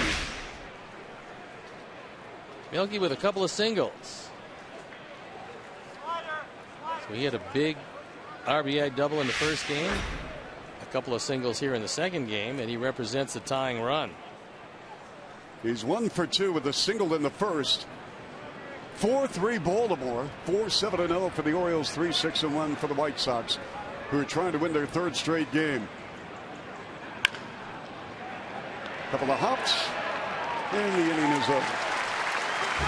We go to the bottom of the 5th here at Camden Yards, 4-3 O's.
Shocking news, because everybody had speculated that might be it, and you're very close to the situation. What do you think is going to be moving forward? What kind of coach, forget the name, what kind of coach would they be looking for next after a defensive guy who worked their players really hard? Probably a coach that will have communication skills, a coach who will develop young players.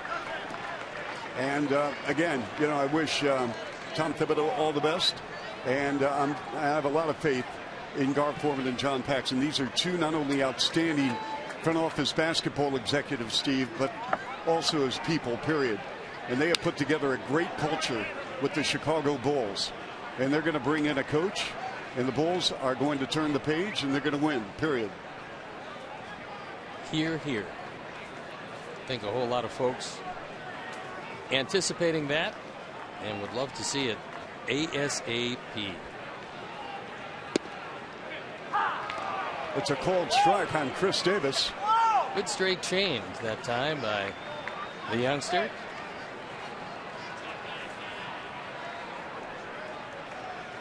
He started his major league career in the Rangers organization. They developed and brought to the major leagues a whole lot of first basemen, especially those who swung from the left side, because that ballpark is conducive to left-hand power hitters. That's where the wind tunnel is, and you'll see it when you get to Texas. You get the ball up in the air to right or right center, and it's gone easily. That Ranger ball club, Prince Fielder having a monster season. It's been absolutely amazing, the comeback he's made after the neck surgery. Oliver Drake, he of the Naval Academy Drakes, throwing in the bullpen. Here's the pitch. Milwaukee.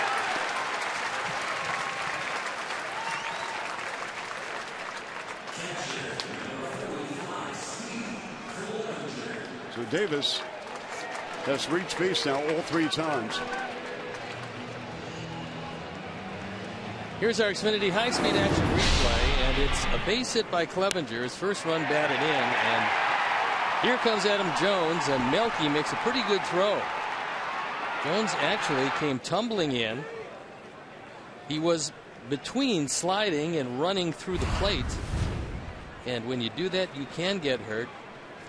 Fortunately for the Orioles, they dodged the bullet there, as Adam Jones is still in the game after going into the locker room.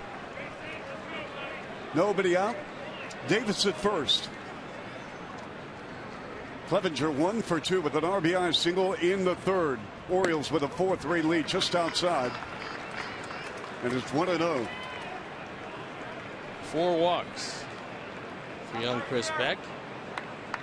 Coming up his 75th pitch. Out of the first 3, 2 of them scored.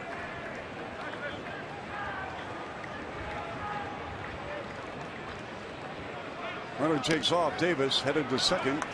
And a foul ball.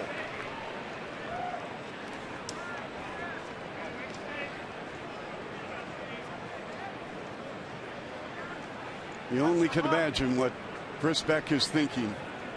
All the anticipation, excitement when he got the call from Rick Hahn that he was headed to the big leagues, going to make a start for Robin Venter. And he had come up here before, but not under the same circumstances, because he came up as a 26th player and he was in the bullpen, but never quite got to the post. Completely different than today. And for our new baseball fans, you're allowed to add a 26th player for a doubleheader.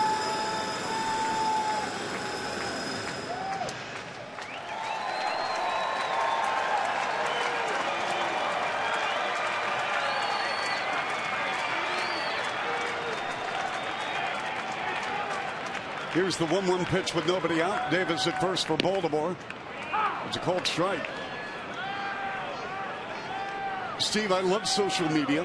Yes. And of course you can interact with the fans, and I always love to get feedback from our viewers. Swersco54. Be more than happy to read what your thoughts are. Certainly on the White Sox this afternoon after winning game 1 behind Chris Sale.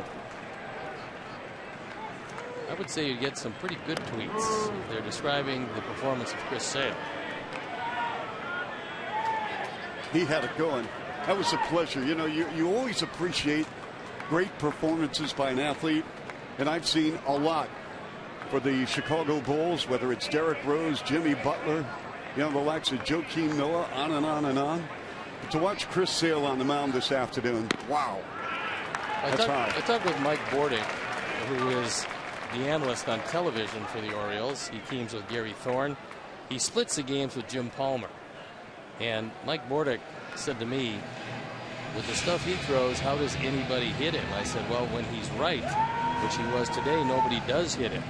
And he commented on the slider. There's a look at Mike Bordick, who was a fine major league infielder for a lot of years.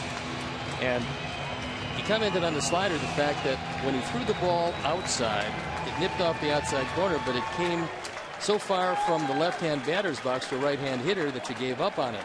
He said when he threw one inside to the right-handers, it actually was behind the hitter when he swung at it. And he said it was unbelievable.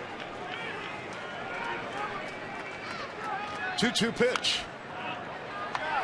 Fouled off. Of course, Gary Thorne has been a great broadcaster for a long time, and great hockey announcer. It's a pleasure to listen to him doing hockey. I think we've got the best combination in the world in Chicago. Pat Foley and the guy that I think is the best color man in any sport anywhere, Eddie Olczyk. They just do a spectacular job. And the pitch, Clevenger. A roller, Bonifacio over there short. Beckham for 1 and for 2. There was an example of Chris Beck knowing exactly where Bonifacio was, and he went to reach out and thought better of it, and I'd like to see more pitchers do this, because it's a reflex to reach out and try to get this baseball, but Chris Beck knew that it was going to be 2 if he just left it alone. It came back to him. He starts to reach out and then pulls the glove back, and then it's an easy 4-6-3. And Davis can't get a piece of Beckham. I'm impressed, Steve, with Chris Beck. I mean, he's battling. You know, he might get a leadoff guy on, a couple of guys on, but I like what the makeup of this young man is.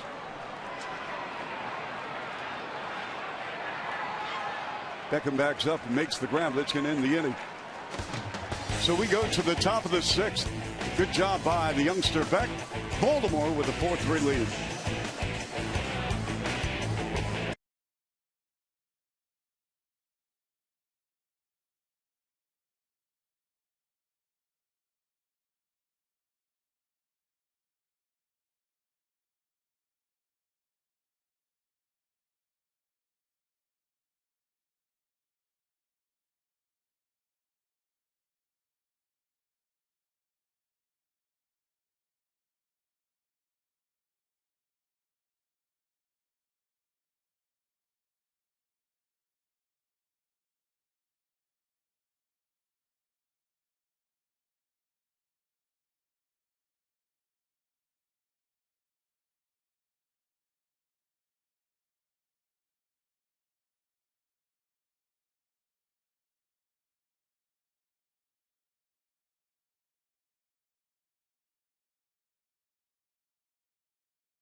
With Montreal. Fire coverage starts at 7 on CSN Chicago. And we got a brand new pitcher in the ball game. It is Oliver Drake. And talking with Buck Showalter before the game, he mentioned Oliver Drake, and he said that he's my right-hander that I use as a left-hander, that he can get left-handers out better than right-handers. And as you can see, left-handers 0 for 5 against him. He's on for the 3rd time. No ERA, no record in 4 innings, just a couple of hits, hasn't walked anybody. And he went to the Naval Academy. Yeah, he did. And I'm reading their press guide as LaRoche steps in. Adam with a 2-run shot in the 3rd from Oliver Drake. He attended the Naval Academy, as you mentioned, Stephen. He majored in quantitative economics. That's way too deep for me. I'm sorry. Economics, period, is too deep. Well, quantitative economics, because you were in Canada for 10 years, is knowing the difference between the American dollar and the Canadian dollar. Yes. Right now it's about 18.1%. So if you know that, you can understand quantitative economics. Speaking of Canada, you know, our broadcast is televised throughout Canada as we speak right now. Well, they remember the glory years that you spent, 10 years with the Raptors. You know, there's another pitcher, Steve, in Major League Baseball who attended the Naval Academy, Mitch Harris of the Cardinals. A little trivia there. Roger Staubach, he was a great professional player. Phil McConkey of the Giants, Napoleon McCollum, and of course the Admiral David Robinson of the San Antonio Spurs. So peppered in pro sports with the midshipmen. As LaRoche coaches a walk. From now until May 31st, buy 4 qualifying Cooper tires from participating Cooper dealers and score a voucher for 4 free White Sox tickets. Life's a road trip. Come on, let's go. Visit whitesox.com/Cooper tires for more information or to redeem your voucher.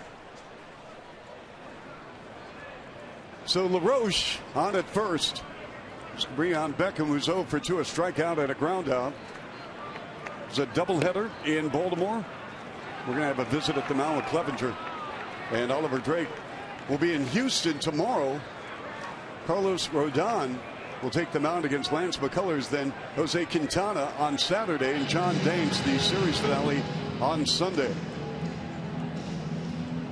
Took Drake a while to get to the major leagues. He's 28 years old.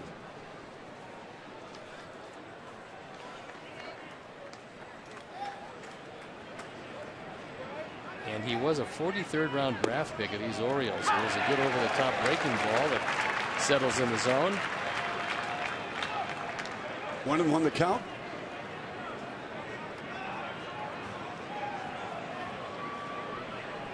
LaRoche at first with nobody out here in the top of the 6th.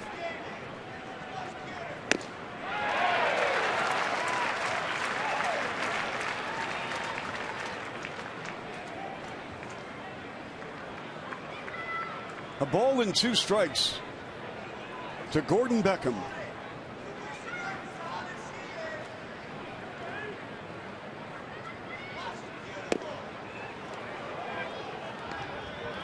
Gordon did a nice job of laying off that enticing breaking ball down and out of the zone.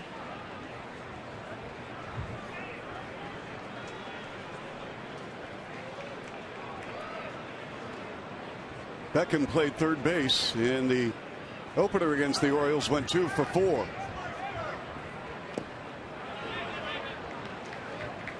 We're at 3-2 with nobody out here with a man on for the White Sox and Adam LaRoche.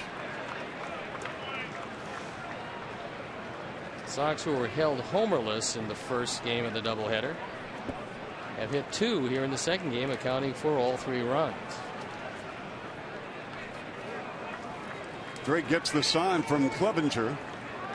Konopelevsky in the on-deck circle. Here's the pitch. Swung on. And that is headed to the 3rd row down to the left near the corner. He had confidence enough to throw a breaking ball on 3-2.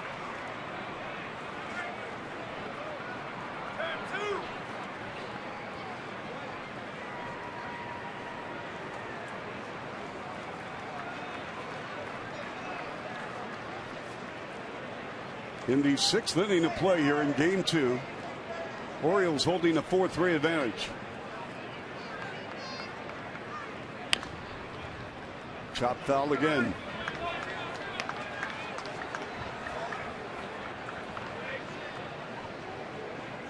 Minnesota, Kansas City tied for first in the Central. Meantime, Baltimore, well, that's American League East. And talking with John Gibbons when we were in Toronto, he doesn't really anticipate anyone kind of pulling away in that division. He said, you know, you never know down the road, but still the way it's stacked up in the AL East. I think every manager, every general manager in the East feels the same way right now. They take a look at the division. Every team has holes. Every team has some good things, but nobody really lays over the others.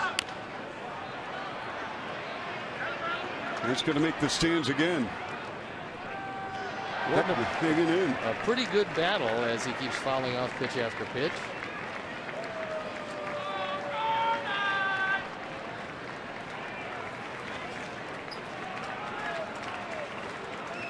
Three balls, 2 strikes.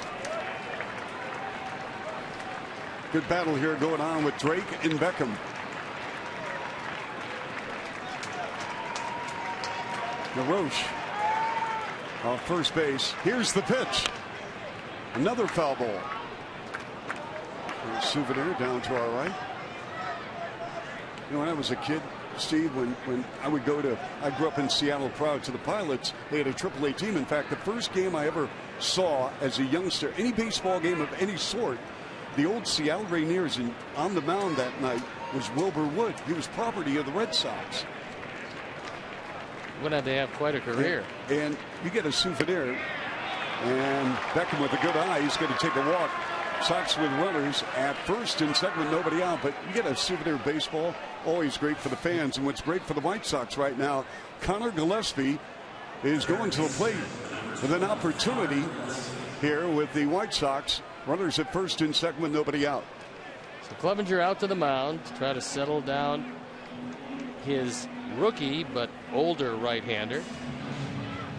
As Drake has come in, walked a couple of guys.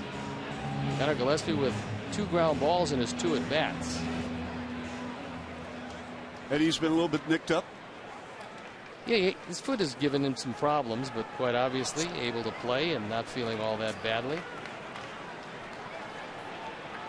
Gillespie 0 for 2. I think you know about plantar fasciitis from basketball. When you get it, it's not only annoying, it's just plain painful.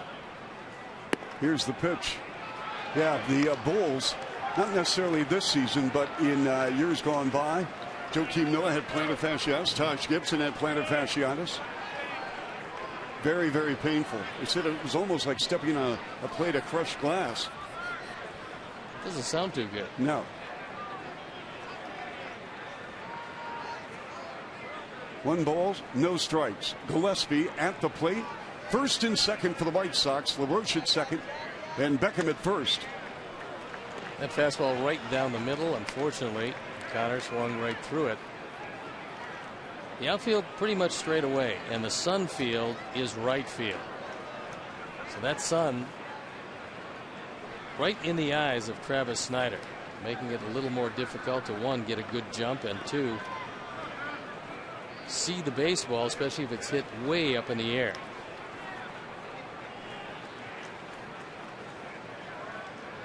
Drake stares in. Here's the 1-1 pitch with nobody out.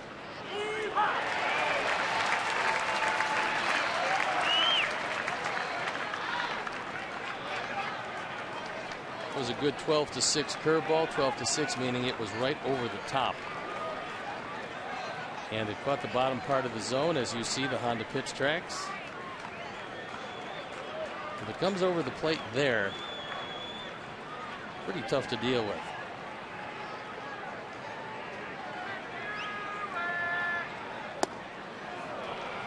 Two and two. Tried it again, but this time missed low.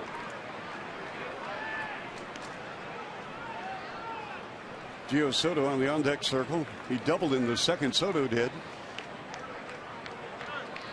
4-3 Orioles, 4-7-0 for Baltimore, 3-6-1 for the White Sox. 2-2 pitch coming up for Oliver Drake.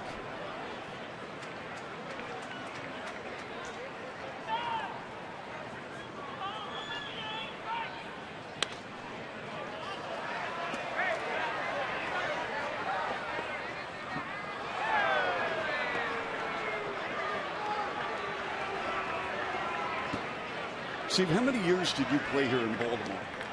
Played 4, never got off the disabled list in the 4th year.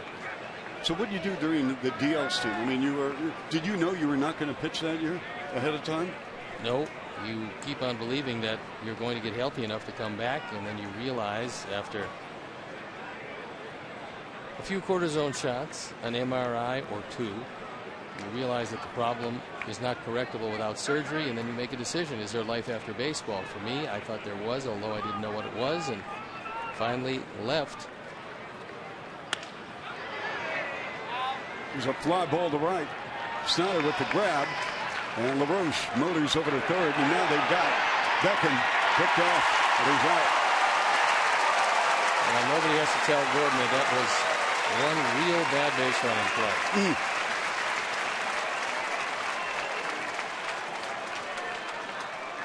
I think Gordon anticipating that perhaps Snyder was going to try to throw all the way through to get LaRoche at third base.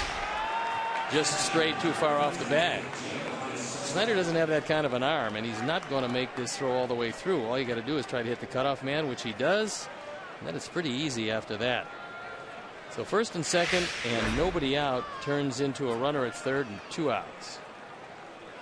Soto at the plate with LaRoche at third. Little things like that, Steve. In a close game, those things sometimes do you in, but I'll say that Gio Soto can make Gordon Beckham feel a whole lot better with a base hit here and score the tying run. And it's high. And it's 2-0. Soto batting .194, 12 hits, 62 at bats. Does have a couple of homers and 7 RBIs. 2-0 the count with 2 outs here. Sox trailing 4-3. Called strike, 2-1.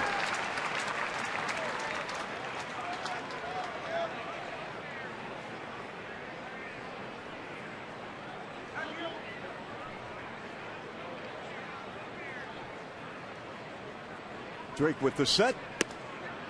Outside, 3-1. And having a pretty good day, J.B. Shuck is waiting in the on-deck circle. He had a particularly good first game with a couple of stolen bases, a run scored, and 2 hits. You got a 3-2 count now with 2 outs here in the 6th.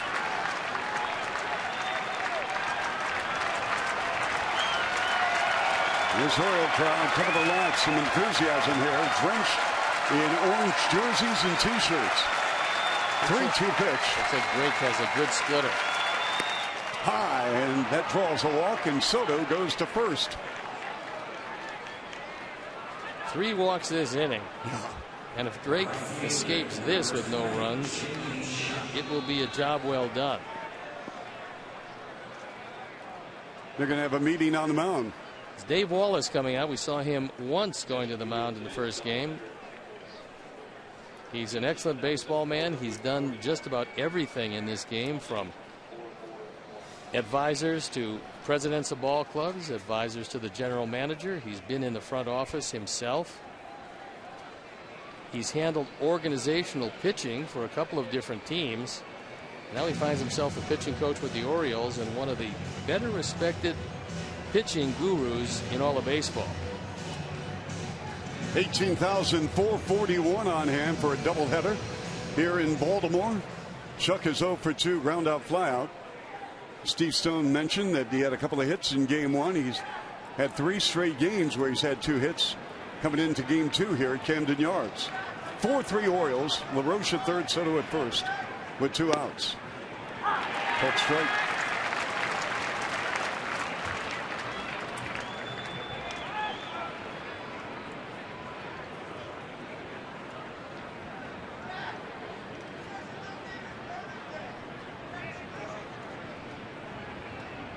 Here's the pitch.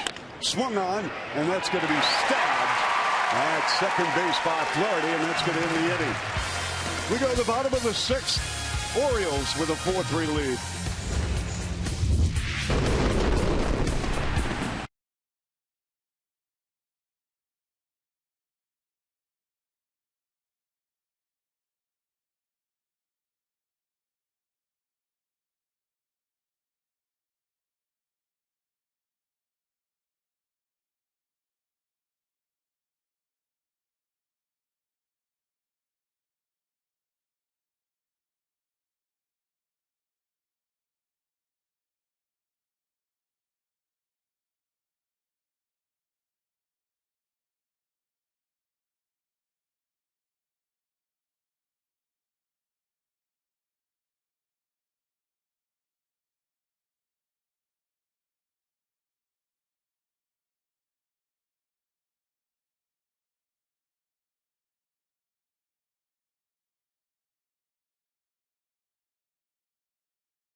breathtaking views of U.S. Cellular Field and delicious food and beverage options for you to enjoy prior and during White Sox games.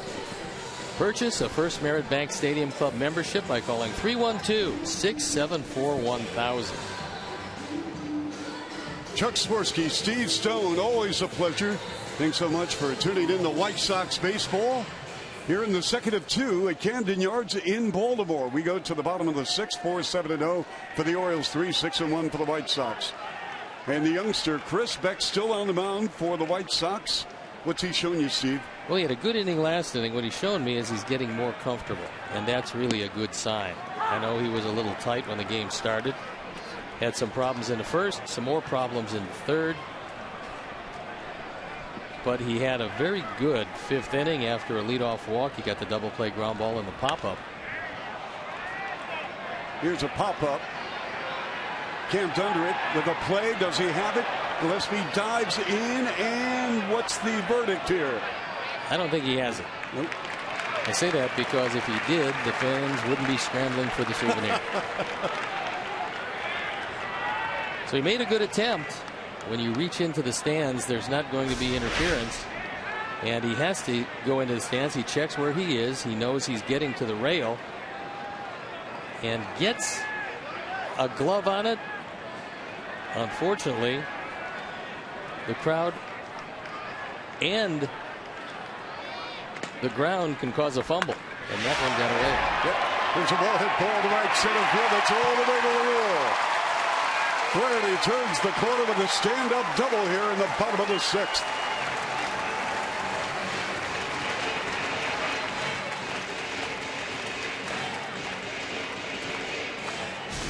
Just back off the disabled list, Ryan Flaherty, who's going to be a platoon player at second base, choking up on the bat and drives this ball to right field. No chance at all for Shuck. He gets it back in, but not before the stand-up double.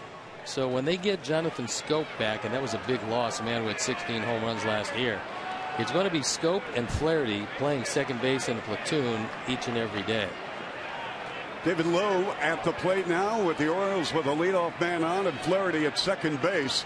See how the Orioles play this year. He squares the bunt, and it's a good one. Moving over to the third, back over the first, until the Orioles with a man on third and one out. Very good execution.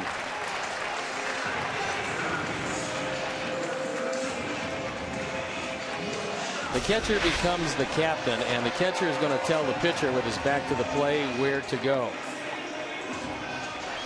You realize the only play was to first base for David Lowe, a very good bunt, leaving Chris Beck only one option. And now you got to wend your way by Manny Machado with the infield in at all four positions.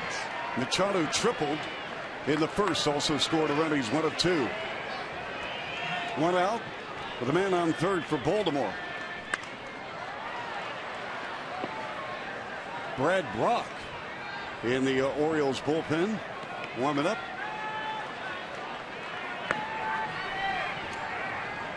There's a look at the right-hander. Flaherty at third, the 0-1 pitch with one out here to Machado. Ground ball, checking the runner. Beckham throws to LaRoche. There's two ways to work that play when you have a runner at third base and less than two outs. One, you can use the contact play, which means that any type of contact you're running. That obviously was not the case, as Flaherty holds third. They elected not to do it, and fortunately for the Orioles, he didn't run because he would have been out dead to rights. So a good pitch by the youngster, and now he's one out away from getting out of it. Snyder hit a double in the fourth. He's 1 for 3.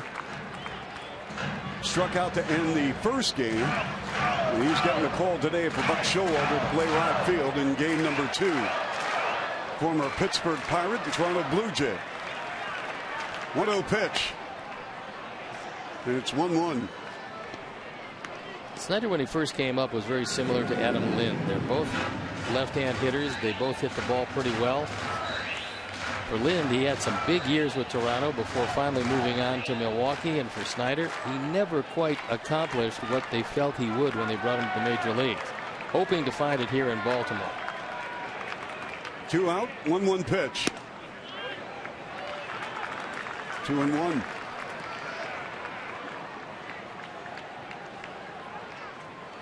Such a difficult sport, though, when you draft a player in baseball, so unscientific. You have no idea.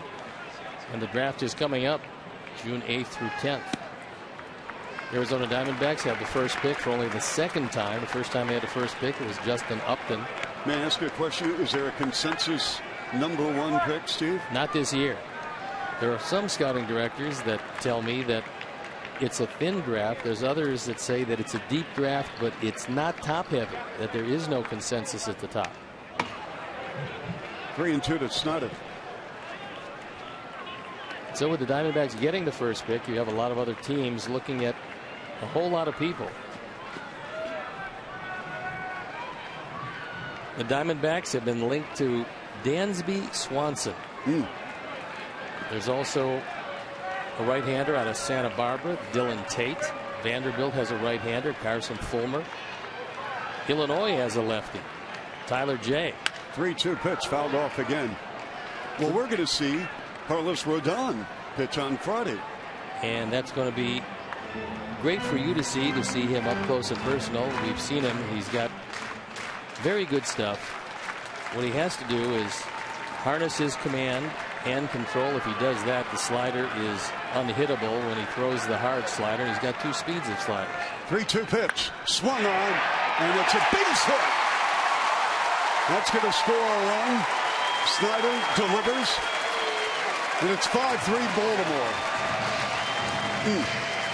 That's RBI number 10, and that one just barely was over the glove of Bonifacio. He thought he might have had a shot at it. He gets this one out away and hooks it, taking it just over the glove of Emilio. And that makes it a 2-run game.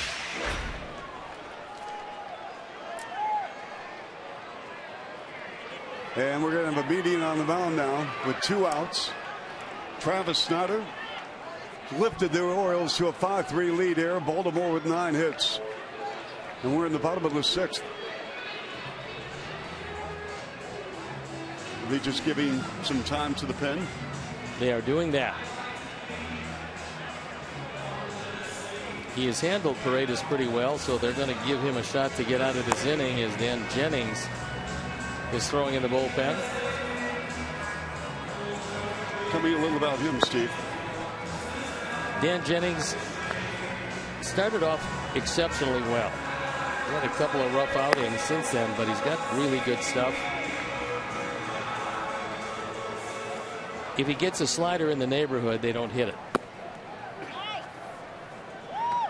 That's one of the areas where Rick Hahn tried to really help out, improving the left side of the bullpen. He got Jennings and he got Duke, and the left side's been a lot stronger this year. Jimmy Paredes at the plate.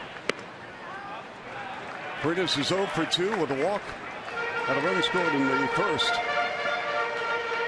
Paredes had a tough day at the office in game 1, but who didn't against Chris Sale? If you had a choice that would not be the man you'd like to face. Here's the 1-0 pitch. Paredes struck out 3 times against Sale. Sale with 12 strikeouts in game 1. That's a season high. His career high is 15 against Tampa Bay. But he was in total control. Pitched a magnificent ball game for the White Sox. Here it's 5-3 Orioles in the bottom of the 6th with 2 out, 1-1 count. Paredes swings. It's a foul ball down to the right.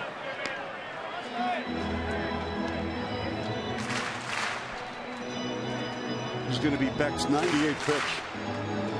But you always try and look for something positive. I like this kid's makeup based on, obviously it's one game and it's his major league debut, but he's battled. Well, it's a shame that one just eluded Bonifacio, because if he catches it, the young man's going to go 6 innings, and he's going to keep his team in the game, which is a pretty good job for his first major league start. Paredes. A ball, 2 strikes, 2 outs. But I know that Chris Beck is very highly thought of in the Sox organization. There you look at the numbers. They're not the kind of numbers that he would have liked. However, he will have had his major league debut under his belt, and the next time out, whenever that next time is, he can exhale. He's going to be a lot better for what he went through here today. And that is up the middle for a base hit. So the Orioles with runners at the corners at first and third as Paredes comes through his first hit of the afternoon. That ball was way out of the strike zone.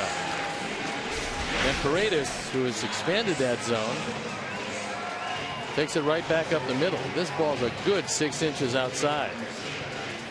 Just barely getting by Bonifacio.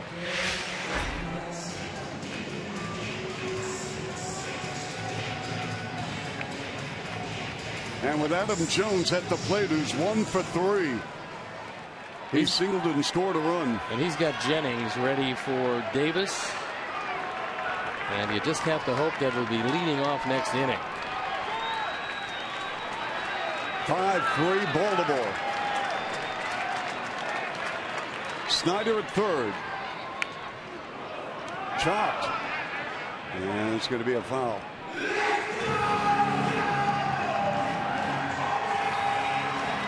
Paredes at first, Snyder at third. Orioles trying to add on to their 5-3 lead.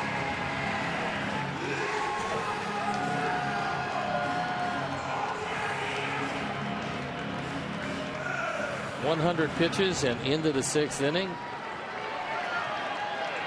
Not all that bad. No balls and a strike with 2 outs. See how Beck handles Adam Jones here, one of the most feared hitters in the American League. Swung on and a ground ball to Beckham with the flip to Bonifacio. And once again, young Beck gets it done. So we go to the 7th now here in Baltimore. Orioles with a 5-3 lead.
Miller Lite, and here's our Miller Moments, and it's the afternoon of Chris Beck, his first major league start. There were some good points. Good breaking ball in the outside corner through a fastball by Paredes, getting the double play after letting it go and helping to get out of the inning facing only 3 hitters. And Beck for the day is done. And there you look at the line. 6 innings, 10 hits, 4 earned runs, 5 overall with 4 walks and 3 strikeouts. So he did carry the game into the 7th inning, which at the end of the day, with a whole lot of games and 1 day off coming a week from now, that's a pretty good job as Brad Brock takes over. He's 3-0, his ERA 3.42. You look at some pretty good numbers, 30 strikeouts and 23 2/3. With left-handers getting the job done at a 205 clip, which is not much. Bonifacio, who's 0 for 2, takes a ball 1. So what's the makeup of Brad Brock, who last year had 3 stints here in Oriole land? He's just trying to establish the fact that he is good enough to stay here. There was one point where they thought he might be good enough to close. Does he have that mentality, that intestinal fortitude, Steve? Well, what happens is when people believe you have a chance to close, if you then find a closer, then you have no chance to close unless you go someplace else. They found Zach Britton. They gave him the opportunity. He was a starter who was okay, mediocre at times, and they decided out of necessity, after Tommy Hunter couldn't get it done in their bullpen, they decided to give Zach Britton a chance. And they found a guy who can throw 96 when he's used out of the bullpen, and everything sinks. And he has become their closer and an overwhelming closer. So although Brad Brock had a chance at one point, now he has to show that he can do it in a setup role. He's got a good enough arm to get it done. And now they found a closer that can get it done. So slowly they're trying to rework a bullpen that was decimated. 2-2 count. Nobody out here in the top of the 7th in Baltimore in game 2 with the Orioles holding a 5-3 lead. White Sox won the opener 3-2 behind Chris Sale. And there is a look at Zach Britton, a guy who just keeps getting better. Little chopper hustling in Flaherty with the flip to Davis, and he got him.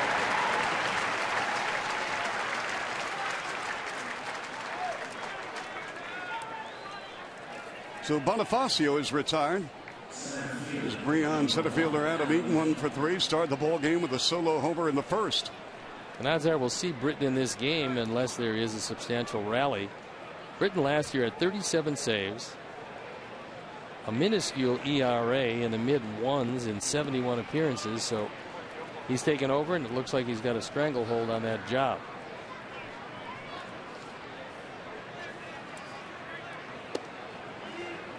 That home run, by the way, for Adam Eaton was his 2nd of the season. Very gritty, fiery type player. I've enjoyed watching him play, getting an opportunity to be at the ballpark around him. Swung on. And Adam Jones with an easy catch.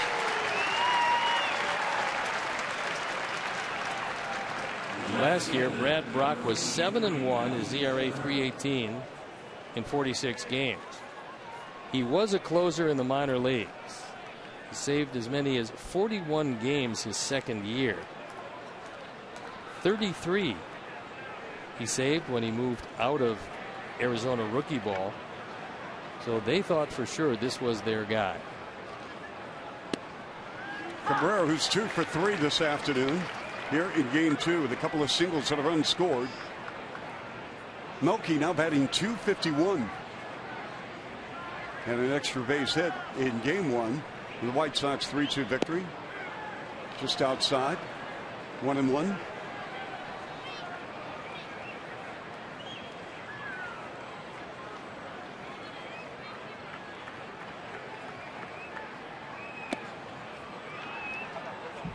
Two and 1. Jose Abreu is on the on-deck circle. Be a good time for Melky to keep this alive and bring Jose to the plate, representing the tying run. Swing and a miss. It would appear with Brock that San Diego's loss is Baltimore's gain, because after trading for him and using him last year, he showed that he could get it done in a setup role. That San Diego ball club, Steve, they made a lot of moves in the offseason. Yes, they did. New general manager, very aggressive moves. They've got a division that is being played out seemingly between San Francisco and Los Angeles. It's a great race with the Dodgers leading by a game. There's a fly ball to deep left center field. And run down by Adam Jones. What a catch by Jones. That's good in the inning. We go to the bottom of the 7th here in Baltimore. Orioles with a 5-3 lead.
On for the 18th time. He's 0-1. His ERA a little above 6.5.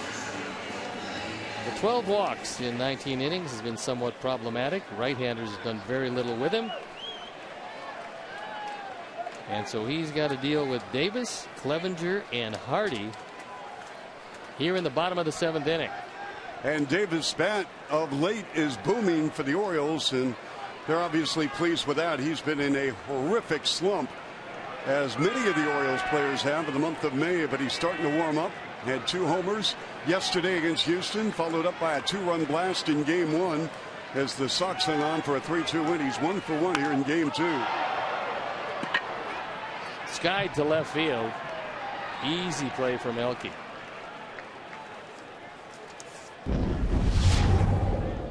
Enjoy U.S. Cellular Field just like a player. You can play catch in the outfield, warm up in the bullpens, visit the dugouts, and much more. Join us for Family Field Day on Saturday, May 30th, and support Chicago White Sox charities.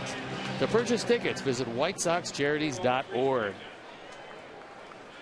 Steve Clevenger now here in the bottom of the 7th with 1 out, stepping in against Dan Jennings.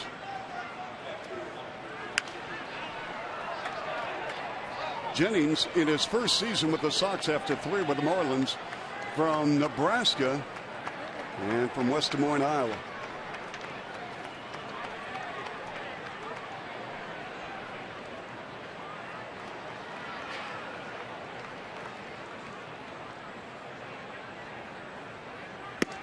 And ideally, if you were going to construct your bullpen, you would have 3 left-handers. And the Sox felt that with the addition of Jennings and Duke, they had 2 pretty good ones. You got 3 left-handers. It gives the manager a lot more flexibility and versatility. He can go out there and make some changes, sometimes matching man against man. You don't want to get to the extreme of Terry Francona, where a lot of times you use 7 pitchers in one game. That's a shattered bat to center field. It's going to drop in for a base hit.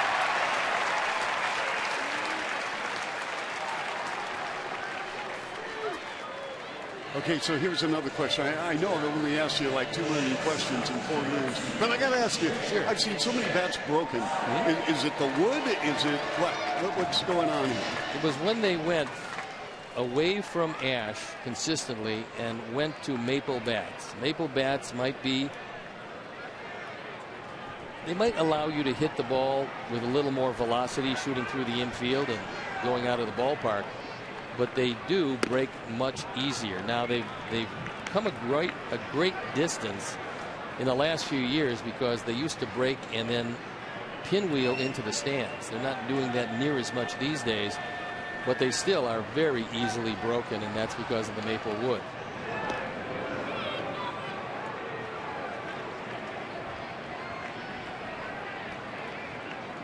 J.J. Hardy, who is hitting .197. He's 1 for 3 here in game 2 with a single in the third.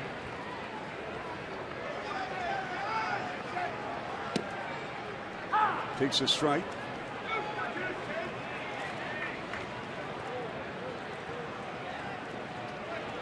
For the life of me, as we see Dan Jennings, who went to Nebraska, I don't know how they play with aluminum bats. Well, they have taken a lot of the life out of those bats. Now they're composite. But there was a time in the College World Series when you were seeing games that were routinely 18-16. And they got to the point where they had seen quite enough of that.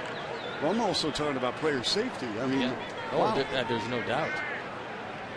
Well, the maple bats now, you're seeing a lot more pitchers hit these days than you've seen before. Yes, good point. Hardy swings and misses. J.J. Hardy has been a good player. In fact, 3 years in a row, he hit 30, 22, and 25 home runs for Baltimore as he ascended to their everyday shortstop. And he simply has not been right physically this season, Steve. No, he's had some back problems. That's really plagued him. Swing and a miss, and he struck him out. Jennings gets the better of J.J. Hardy. We talked about his slider when he was warming up in the bullpen, and it's a good one, as J.J. Hardy found out. So Clevenger remains at first with 2 outs. That's going to bring on Flaherty, who's 1 for 3, double, and scored a run in the 6th, with the Orioles holding a 5-3 advantage. Flaherty's made some nice plays at second this afternoon.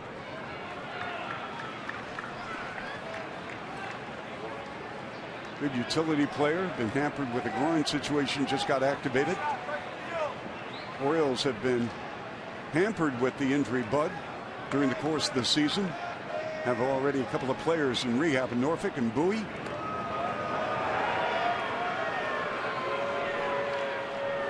The man designated as the 26th man, Daniel Webb. You've seen him a few times over the last couple of years. When Daniel Webb gets the ball over the plate, his stuff is good enough to be in the major leagues for a long time. And when he gets the ball over the plate, they just don't hit him. And for him, a consistent release point. That's really the key to all pitchers' control. Repeating your release point. Keeping out of the same spot consistently. And for a lot of pitchers now, they've gone to simplicity of motion. No big windups. A lot of guys almost throw from the stretch even when they don't have to. That's a well hit ball to right field. Shuck throws it into Bonifacio, and the Orioles here with 2 outs have runners at first and third, and a long single to right by Flaherty.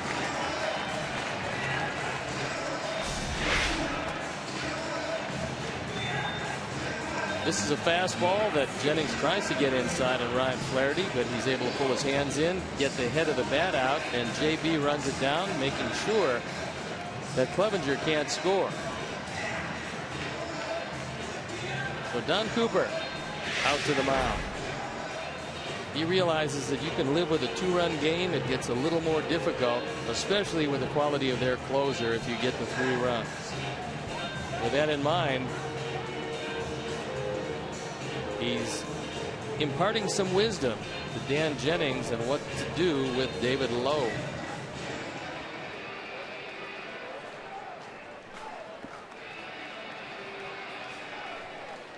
David Lowe is 1 for 2. He singled and stole a base here in game 2. 5-3.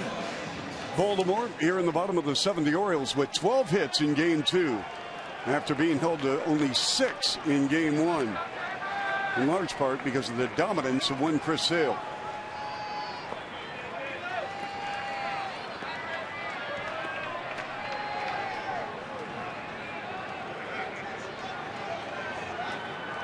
Men at first and third for the Orioles with 2 outs here in the 7th. Lowe facing Jennings.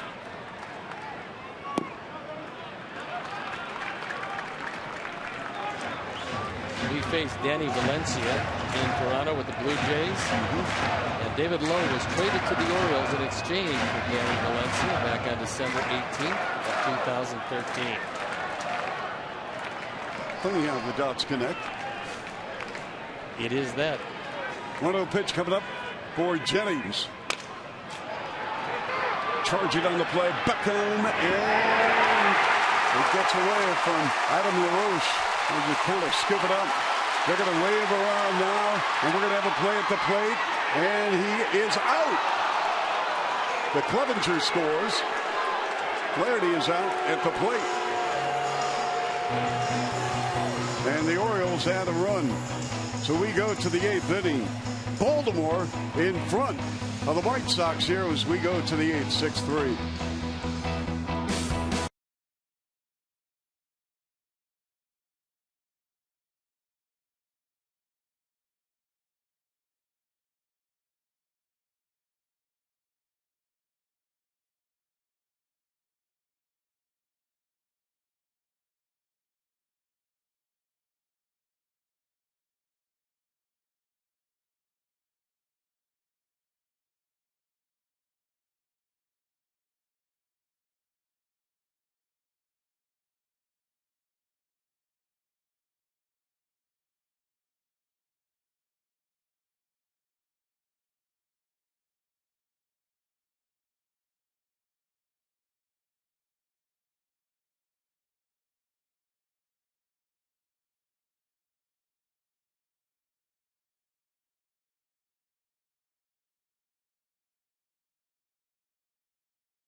David Lowe beating the play at first base. The throw gets away.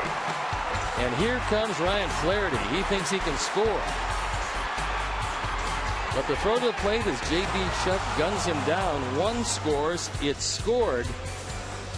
A base hit, E6, and 9-2 on the put out at the plate. So we've got a new pitcher as Darren O'Day comes into this one. He's a sidearm submarining right-hander on for the 19th time. Nobody has done anything with him. His ERA 1.06. He has no record. Only 2 walks, 17 strikeouts in 17 innings. Left-handers can hit him. Right-handers can't. And that has been the case of Darren O'Day even from his days with the Texas Rangers. But he's been a good one out of the bullpen for these Orioles. As Jose Abreu steps in, he's 1 for 3 with a single in the first. 6-3 Baltimore. Here in the top of the 8th, the Orioles got 2 in the first, 1 in the 6th, and 1 in the 7th.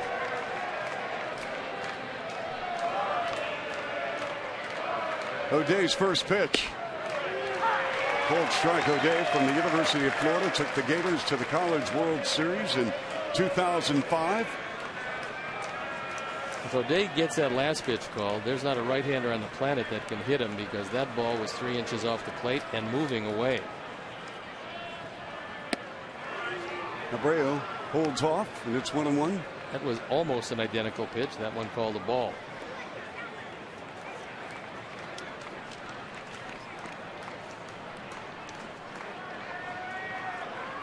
One count, nobody out here in the top of the 8th. 6-3 Orioles.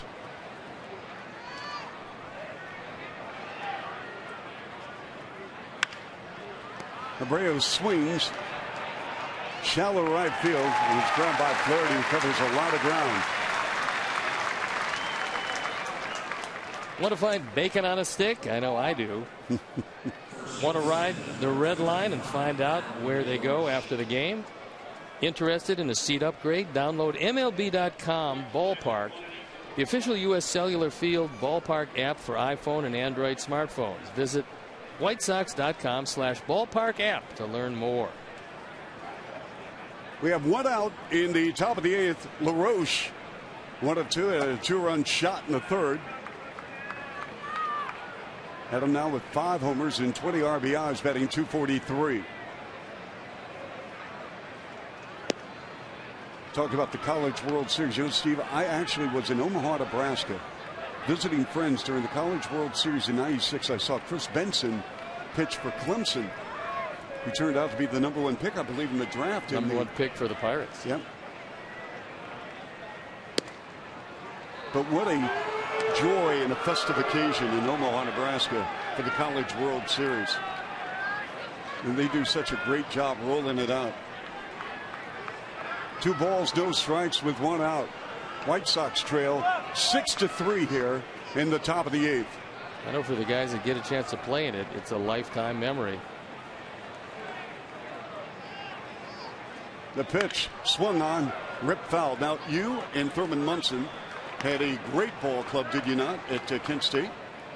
Well, we had a ball club. But great, I think, would be stretching it. I mean, you had 2 major league ball players that played at a very high level. Well, I will say that Thurman was the great one. As the scouts came out to watch him, occasionally they saw me. But we were just okay. 2-2. There were a lot of other teams around in the Division Ohio University where Yes, you the went Bobcats. was always a good one. Miami had some pretty decent teams. And Mac had some good players. 2 balls, 2 strikes to an out here, top of the 8th. LaRoche against O'Day. Inside.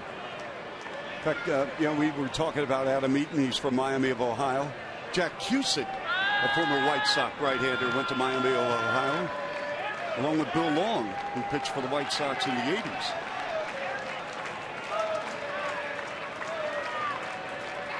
.6-3 Orioles.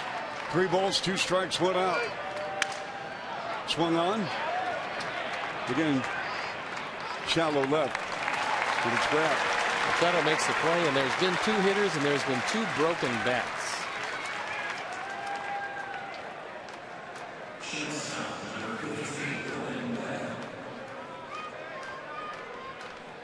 That's going to bring on Gordon Beckham, 0 for 2 with a walk in the 6th. 6-3 Orioles. It's on to Houston after the ball game for a weekend series. A day off on Monday, then 3 in Arlington, Texas against the Rangers before the White Sox return home a week from Friday against Detroit as Beckham takes a 12-strike win. Those Houston's pretty tough. Coming into action today, they had a 6-game lead over Seattle. Seattle is starting to play better. They've won 3 games in a row. The Astros 15-10 at home. However, against the Central, they're just 3-4. You have to worry about them hitting the ball out of the park because they do that a lot. They also have a lot of speed. 2 outs, 1-1 count to Beckham.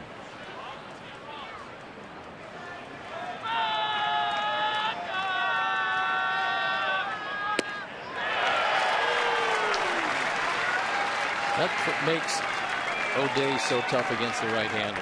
Is it tough to pick him up? It's tough to pick him up. He's got a sweeping slider that he throws consistently in the same spot, low and away. And then just about the time you're looking for the ball away, he's able to take that fastball, which moves into the right-hander, and throw it right in on his hands. Here's the 1-2 pitch with 2 outs. Here in the top of the 8th. Swing with a miss, and he struck him out. Beckham goes down. We head to the bottom of the frame. Baltimore with a 6-3 lead.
As he took over the beat for the Chicago Bulls down the stretch for the playoffs, which is very difficult to do coming in during the course of an NBA season with relationships and games and personnel. I got to tell you something. Our Chuck, which is what we call Chuck Garfien, has talents he doesn't even know about. That's how good he is. We've got a new pitcher coming in the game, and that is Daniel Webb, who was designated as the 26th man for both games. There are the numbers in AAA Charlotte: 1-1, an ERA just over 4, 21 strikeouts and 24 2/3, but the 14 walks. Not as good as he would like. He was 2 for 2 in save situations. And his stuff, beyond question, is major league stuff. Webb, as Machado swings at the first pitch. And there to make the catch for the White Sox is Adam Eaton. There is the closer, Zach Britton. We've talked extensively about him. You'll get a chance to see him. That is assuming that they don't put a huge amount of runs on the board, as long as it's a safe situation, and it is with a 3-run lead. We'll see their closer, and this man's had a pretty good day. Travis Snyder. Snyder swings, sending a fly ball on the track to the left field, and it's tracked down by Cabrera. Hey fans, it's time to vote for your White Sox All-Stars. Vote 35 times on the 2015 Assurance MLB All-Star ballot at whitesox.com. Voting is exclusively online and available on most devices. Vote early and vote often. A Chicago credo. Help select the starting lineups for the 2015 All-Star game. Vote at whitesox.com now. So Webb with a very quick inning here with 2 outs in the bottom of the 8th. He's going to bring on Jimmy Paredes. Paredes 1-3 with a single, a walk, and a run scored.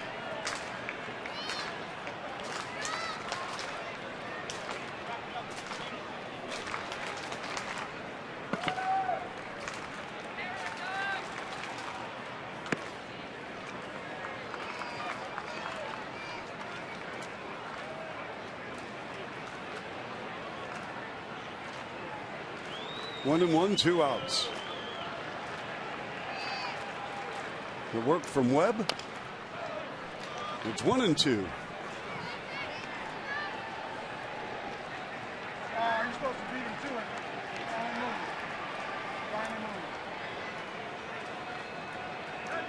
Daniel Webb, 25 years young. As Steve Stone mentioned, he's got good stuff. And if he becomes more consistent, look out a little high.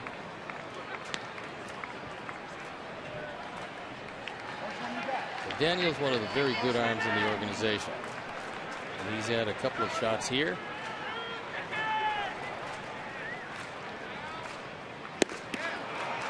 Swing and a miss. And that will do it. We're going to the top of the ninth here in Baltimore. The Sox need to rally. They trail 6-3 to Baltimore. Back with more.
Big weekend series with the AL West leading Astros starting tomorrow at 7 on CSN Chicago.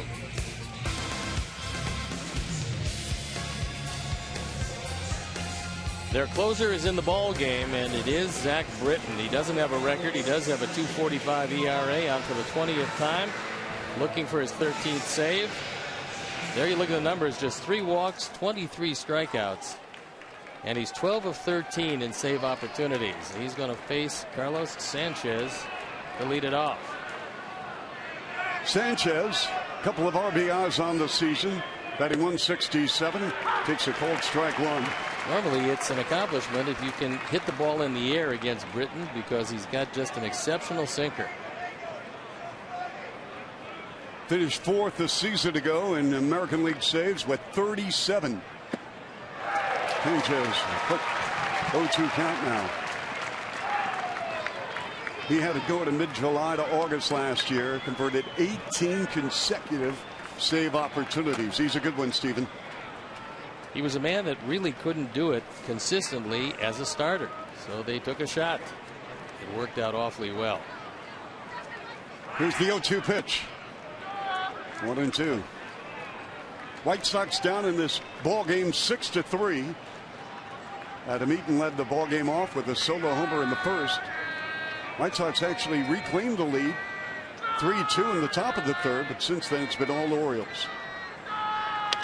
Sanchez will dribble it a third, double clutch with that strong arm, and Machado throws him out. Hitting the top of the baseball is what the opposition does consistently against Britton. And when you consider before last season, in those 37 saves, he had never had a save at any level of professional baseball. An excellent story. Baltimore gave him that opportunity, being a lifetime starter heading into last year, and in 71 games his ERA was in the mid ones. One out here in the top of the ninth with Gio Soto, 1-2. He doubled in the walk. Soto batting 194. Lexi Ramirez in the on-deck circle. He's going to come on to hit for J.B. Shuck. Pitch. Called strike.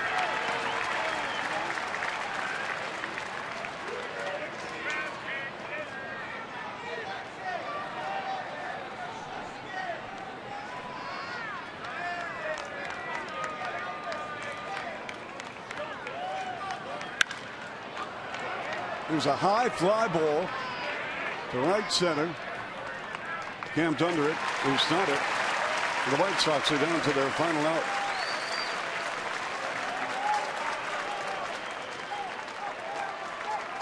He's going to send on Alexi Ramirez. He's going to be announced.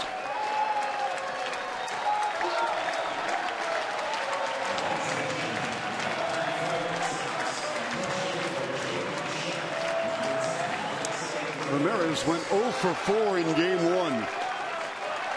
He's batting for J.B. Shuck. 2 outs, top of the ninth, 6-3 Baltimore. Ramirez. That one got a piece of Clint Fagan behind the plate.